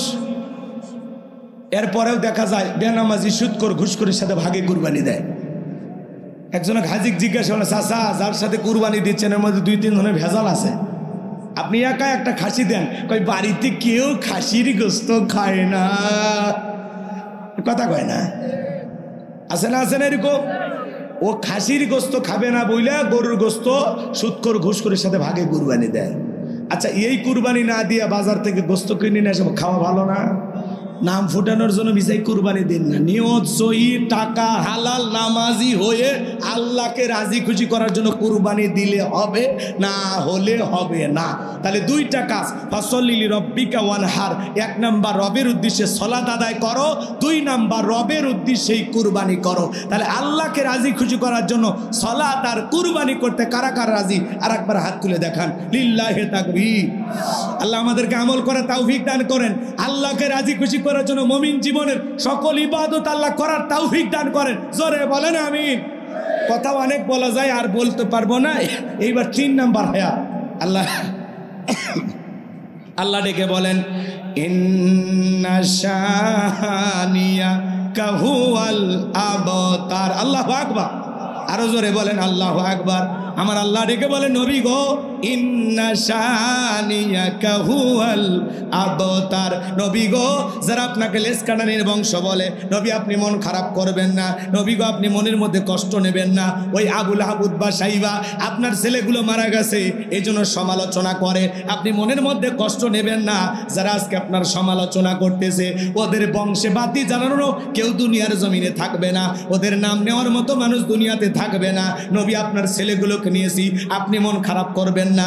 আপনাকে মোহাব্বত করার, আপনাকে ভালোবাসার কোটি কোটি রুহানি সন্তান আমি আল্লাহ জমিনে পাঠাবো। চিৎকার মেরে বলুন সুবহানাল্লাহ।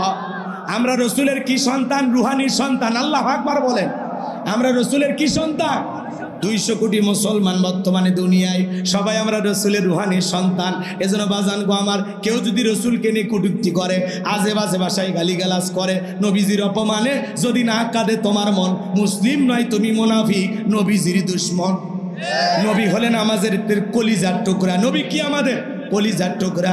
আপনি আমার বাপকে গালি দেন সহ্য করব, মাকে গালি দেন সহ্য করব, আমার দলকে গালি দেন সহ্য করব, কিন্তু বিশ্ব নবী হলেন আমাদের কলিজার টুকরা। নবীকে নিয়ে যদি কেউ অকাত্য ভাষায় গালিগালাজ করে, আজে বাজে কথা বলে, ডাকাত বলে, নারী লুবি, সন্ত্রাস বলে, অকাত্য ভাষায় নবীকে গালিগালাজ করে, ওই নাস্তিক বেঈমানকে ধইরা ওর বুকের ওপরে সইরা জিহ্বা টান দিয়ে সিরা কুকুরকে খাওয়ায় দেব। নবীজির অপমান বরদাস্ত করা হবে না। নবীকে কেউ অপমান করে কথা বলবে, আর নবীর উম্মতেরা এটা মেনে নিতে পারে? নবীকে গালি দেয় তারা, অবৈধ জারোর সন্তান যারা। শোনেন, নবীজিকে গালি দিয়েছিল ওলীদ বিন মুগীরা, রসুলকে অকাত্য ভাষায় গালিগালাজ করতেছেন, আমার আল্লাহ সহ্য করতে পারলেন না। আল্লাহ আসমান থেকে আয়াত নাজিল করে বলেন, উতুল্লিম বাদা যালিকা জানিম। নবী গো, এই ওলীদ বিন মুগীরা আপনাকে কেন গালিগালাজ করে? কারণ হলো এই ওলীদ বিন মুগীরা হলো পিতৃ পরিচয়হীন জারোর সন্তান। কথা কয় না, কথা কয় না। ওলীদ বিন মুগীরা আরবের মানুষ। যখনই রসুল আয়াত তিলাওয়াত করেছেন, বুঝতে পেরেছেন, বলে নবী এত বড় কথা, আমার পিতৃ পরিচয় নাই। এই কথা বলে কি করলেন? বলে আপনি থামেন, আমি আমার মায়ের কাছে যাই। সন্তানটা বৈধ না অবৈধ জানে কে? ফ্যাক্টরির মালিক। কথা কন ঠিক কি না? এইবার তার মায়ের নাম ছিল ঝর্ণা। যায় বলে, মা, নবী মুহাম্মদ সাল্লাল্লাহু আলাইহি সাল্লাম আমাকে বলেছেন উতুল্লিম বাদা যালিকা জানিম, আপনি তাড়াতাড়ি বলেন আমি নাকি পিতৃ পরিচয়হীন। তখন ওর মা বলতেছে, বাবা রে, যা বলবো সত্যই বলবো। আর মনে মনে ভাবতেছে, নবী এত গোপন খবর কেমনি জানলো? নবী তো জানতেন না, জানিয়ে দিয়েছেন কে? আরো জোরে বলেন কে? এবার ওলীদ বিন মুগীরার মা বলতেছে, বাবা আমি কিছুই গোপন করব না, তোর বাবা ব্যবসা বাণিজ্যের কাজে এত ব্যস্ত, তোর বাবা দুনিয়ার টাকা ছিল, তোর মায়ের মন ছিল না। কথা কয় না কেন? তোর বাবা ব্যবসা বাণিজ্যের কাজে এতটাই ব্যস্ত, বোনের সোনালী রাতগুলো চলে যায়, তোর বাবা আমার কাছে আসে না, আমারে ভালোবাসে না। তখন দেখি বাড়ির আশেপাশে তোর চাচা ঘুর ঘুর করতেছে। দেখবেন ভাই যখন বিদেশে থাকে, এলাকায় দেবরের আমদানি কমে না বাড়ে, ওরা এসে স্লোগান দেয়, ভাবি ভাইয়া তোমার বর, আমি যে দেবর, ভেবে দেখো ভাবি কার কত দাবি, ভাই গেছে মালয়েশিয়ায়, আমি তো দেশে আসি। কথা কয় না? কথা কয়, ভাবি বাজার লাগলে বললেন আমি আসি, আমি ছাড়া আপনাকে আর কে দেখবে? স্বামীর চাইতে বেশি দরদ করতে চায়। অবস্থা ভালো না খারাপ? মনে রাখবেন মা বোন যারা আলোচনা শুনতেছেন, মা, দুইটা পুরুষ হইতে সাবধান, একটা দেবর আর একটা দুলা ভাই। এরা হলো মৃত্যু তুল্য, বিষাক্ত সাপের চাইতেও ভয়ঙ্কর। আর নারীরা এই দুইটা পুরুষের যারা বেশি আক্রান্ত হয়, লজ্জায় বাহিরে বলতেও পারে না। যাই হোক, মেলা বাজে, আসরের নামাজ আছে, কথা কয় না? রাগ করতেছেন? জি, আসরের নামাজ পড়তে হবে, না হলে বক্তা শ্রোতা সবগুলো পিঠে তক্তা বানাবি। আল্লাহ আল্লাহ আমাকে ডাকে বলে, গোলাম রব্বানি বক্তা এদিকে, তোর কারণে ওই যে ঝিনাইদহের মানুষ আসরের নামাজ একদিন পড়তে পারে নাই। হ্যাঁ, দুনিয়াতে বক্তাগিরি করেছিস, হ্যাঁ আজকে তোর তক্তা বানায় জাহান্নামে ফেলাই দেবো। অতএব আমি জাহান্নামে যেতে চাই না, এক সেকেন্ডও জাহান্নামে যেতে চাই না, আমি জান্নাতি হয়ে মরতে চাই। কথা কর ঠিক কিনা? আর আপনারা নামাজ পড়ে জান্নাতে যান, সেটাই আমার দোয়া। কথা কর ঠিক কিনা? দিনের বেলায় সময় কম এলোমেলো হয়েছে, মেনে নেন, যতটুকু হয়েছে আল্লাহ বক্তা শ্রোতা সবাইকে আমল করার তৌফিক দান করেন। জোরে বললে আমিন। এই জন্য রসুলকে কেউ যদি ছোট করে খাটো করে কথা বলতে চায়, রসুলকে নিয়ে কুরুচিপূর্ণ মন্তব্য করে, ওকে ছাড় দেওয়া যাবে। মনে রাখবেন, যারাই রসুলকে গালি দেবে, নাইবে রাসূল আলেম ওলামাদেরকে গালি দেবে, মনে রাখবেন এদের জন্মের ঠিক নাই, এরা পিতৃ পরিচয়হীন জারর সন্তান, এরা হলো বাস্টার্ড। নবীকে গালি দেয় তারা, অবৈধ তরিকায় জন্ম হয় যারা, যাদের জন্ম বৈধ, এরা রসুলকে গালি দিতে পারে? রসুল হলেন পৃথিবীর সব চাইতে ভালো মানুষ, যার চরিত্রের সার্টিফিকেট আল্লাহ দিয়ে বলেন, ওয়া ইন্নাকা লাআলা খুলুকিন আযীম, নবী গো আপনি হলেন পূত পবিত্র মহান চরিত্রের অধিকারী, বলেন সুবহানাল্লাহ। আমরা রসুলের উম্মত হয়ে বাকিটা জীবন কাটাতে চাই, রসুলের হাতে হাউজে কাউসারের পিয়ালার পানি পান করতে চাই। বক্তা শ্রোতা সবাইকে এই সংক্ষিপ্ত সময়ে আল্লাহ আমল করার তৌফিক দান করুন। ওয়া আখিরি দাওয়ানা আলহামদুলিল্লাহি রাব্বিল আলামিন। ও চারটা সুন্নাত শুনবেন, এত ভেঙ্গে তুই গেছে, লোকজন চলে গেছে। বসেন বসেন, শোনেন শোনেন, বলতে গেলেও সময় লাগে, কথা বোঝেন নাই? এখন ওই অত সুন্দর করে গোছানো বলা যাবে না। এক নাম্বার, বাইরে যখন যাবেন স্ত্রীর কপালে চুমো খেয়ে বাইরে যাবেন, সুবহানাল্লাহ বলেন। দুই নাম্বার, বাইর থেকে যখন আসবেন বইয়ের জন্য কিছু না কিছু হাদিয়া নিয়ে আসবেন, সুবহানাল্লাহ কন, কথা কয় না কেন? বউ যেই খাবার, ফল হোক, বিস্কুট হোক, কেক হোক, ঝুরি হোক, মুড়ি হোক, বাদাম হোক, যা খাইতে বউ পছন্দ করে, মাঝে মাঝে বইয়ের পছন্দের খাবার নিয়ে এসে হাতটা পিছনে রেখে বলবেন, বলো তো বিউটি কি নিয়ে এসেছি। একটু মজা করবেন, বইয়ের সাথে রোমান্টিকতা করবেন, হাসি খুশি ভালোবাসার খুনসুটি, বোঝে না সব বুঝার লাগবে। মাঝে মাঝে ঘরে ঢুকে কোনো কথা না, লাইট বন্ধ, যদি বলে জলেখার বাপ লাইট বন্ধ করলে কে? তুমি যে সুন্দরী বউ, তোমার মতো বউ থাকতে ঘরে লাইট লাগবে না। আল্লাহু আকবার। মাঝে মাঝে বইয়ের মন খুশি রাখবেন, বইয়ের রান্নার প্রশংসা করবেন, পারবে তো ইনশাল্লাহ। জয়পুর হাটে বলছি বইয়ের জন্য কিছু নিয়ে আসবেন। এক যুবক কয়, হুজুর আমি যে বাইরে ফেন্সিডিল খাই, বইয়ের জন্য এক বোতল আনবো। এরকম বদমাইশ হওয়া যাবে না, ঠিক আছে? এরপরে রসুল স্ত্রীর রানের ওপরে, উরুর উপরে মাথা রেখে কোরআন তেলাওয়াত করতেন। জীবনের একটা দিন হলে যে সুরে পারেন অন্তত বইয়ের রানে মাথা রেখে ওই সুরেটা পাঠ করবেন। পারবেন না ইনশাল্লাহ? আর বলবো না, এই যে বিরক্ত হয়ে যাচ্ছে, দোয়ার দিকে যাই। সকলে দরুদ ইব্রাহিম করুন। আল্লাহুম্মা সাল্লি আলা মুহাম্মাদ ওয়া আলা মুহাম্মাদ কামা সাল্লাইতা আলা ইব্রাহিম وعلى آل إبراهيم إنك حميد مجيد اللهم بارك على محمد وعلى آل محمد كما باركت على إبراهيم وعلى آل إبراهيم إنك حميد مجيد اللهم آمين ربنا ظلمنا أنفسنا وإن لم تغفر لنا وترحمنا لنكونن من الخاسرين কুমড়া বাড়িয়া গ্রামবাসীর উদ্যোগে সকল কবরবাসীর রুহের মাগফিরাত কামনায় আজকের অটো আল্লাহ তাআলা আজকের বার্ষিক তাফসীর কোরআন মাহফিল থেকে আজকের মাহফিলের সভাপতি জনাব নজির মুন্সি সাহেবকে আল্লাহ কবুল করেন, প্রধান অতিথি জনাব তাহজিব আলম সিদ্দিককে কবুল করেন, জনাব মোহাম্মদ সিরাজুল করিম সিরাজকে আল্লাহ কবুল করেন, বিশেষ অতিথি যাদের নাম আছে আল্লাহ কবুল করেন। আলোচনা করছেন হাফেজ মাওলানা মেহেদি হাসান ফারুকি ভাইকে কবুল করেন, হজরত মাওলানা কে এম রাইসুল ইসলাম রাসেল ভাইকে আল্লাহ কবুল করেন। রব্বুল আলামিন আল্লাহ তাআলা সকাল থেকে পর্যন্ত যত ওলামায়ে কেরাম আলোচনা করেছেন প্রত্যেকের জবানকে আল্লাহ দ্বীনের জন্য ইসলামের জন্য কবুল করে নেন। আমরা যারা হাত তুলে ধরেছি আল্লাহ আমাদের অনেকের মা নাই বাবা নাই, ইতিম বানায় কবরে চলে গেছে। বাড়িতে যাওয়ার পরে সবার মুখ দেখা যায়, মাকে দেখা যায় না। কেউ আর মুখটা শুকনো দেখে বলে না বাসা ধন খাইছো কি না। ওই দরদির মা যে সুখের খবর নিত দুঃখের খবর নিত, মায়ের মতো আপন জনা দুনিয়া থেকে হতে পারে না। ওই মা যাদের হারিয়ে ফেলেছে আল্লাহ, বাবা যারা হারিয়ে ফেলেছে, যে বাবা মাতার ঘাম পাই ফেলে রিক্সা ভ্যান চালায়া বাড়িঘর জায়গা জমি সব দিয়ে ব্যবসা বাণিজ্য কইরা দুনিয়াতে সব কিছু রাইকা কবরে চলে গেছে, ওই মা বাবার কবরে আর সবটুকু পৌঁছায় দাও। পিতা মাতার কবর জান্নাতের বাগান বানায়া দেন। রব্বির হামহুমা কামা রব্বায়ানি সগীরা রব্বির হামহুমা কামা রব্বায়ানি সগীরা। আমাদের আত্মীয় স্বজন পাড়া প্রতিবেশী যারা কবরে চলে গেছে মাফ করে দাও। এই গ্রামবাসী পাড়া প্রতিবেশী আল্লাহ তাআলা এই কুমড়া বাড়িয়ার রাস্তার পারে বাসার যারে পুকুর পারে যত কবরস্থান আছে আল্লাহ সমস্ত কবরবাসীর কবর আযাবগুলো মাফ করে দাও, কবরগুলো জান্নাতের বাগান বানায় দাও। আমাদের পিতামাতা যাদের বেঁচে আছে হায়াত বাড়ায় দাও। আল্লাহ তাআলা পিতামাতাকে সুস্থতার সহিত নেক হায়াত দান করো। আল্লাহ তাআলা আজকের মাহফিলে নগদে ভাগিতে অনেক মানুষ টাকা পয়সা দিয়েছে, আল্লাহ সকলের দানগুলো কবুল আর মঞ্জুর করে নাও। এ দানের উসিলা করে কোটি কোটি টাকার মালিক বানায় দাও। যে যে আশায় দান করেছে আল্লাহ কবুল করে নাও। আল্লাহ তাআলা কলিজার টুকরা যুব সমাজকে কবুল করো। আগামী বছর বড় কোন আলেম নিয়ে আসা এ মাঠে কোরআনের তাফসীর করার তৌফিক দিয়ে দাও। যে বাড়িতে খানা খাইলাম বসলাম ওই বাড়ির উপর খাস রহমত বরকত নাজিল করো। আজকের মাহফিল বাস্তবায়ন করার জন্য লাইটিং মাইটিং পোস্টার ব্যানার ডেকোরেটরের ভাইরা সহ মিডিয়ার ভাইরা সহ যত ভাইরা স্থানীয় নেতৃবৃন্দ প্রশাসনের ভাইরা সহ কলিজার টুকরা স্বেচ্ছাসেবক যুবক ভাইরা সহ যারা মাহফিলটা বাস্তবায়ন করার জন্য কষ্ট করেছেন পরিশ্রম করেছেন, আল্লাহ তাআলা সবাইকে দুনিয়া আখিরাতের উত্তম জাযা দান করো।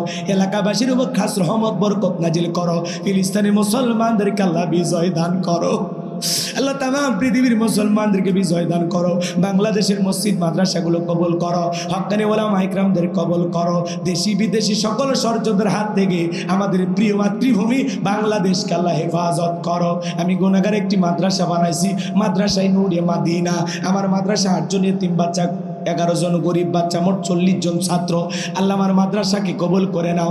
আমার মাদ্রাসায় এতিম বাচ্চাদের থাকা খাওয়া চিকিৎসা পোশাক সম্পূর্ণ ফ্রি। আল্লাহ তাআলা মাদ্রাসার পাশাপাশি একটা মসজিদ বানাবো, কোনো কবরস্থান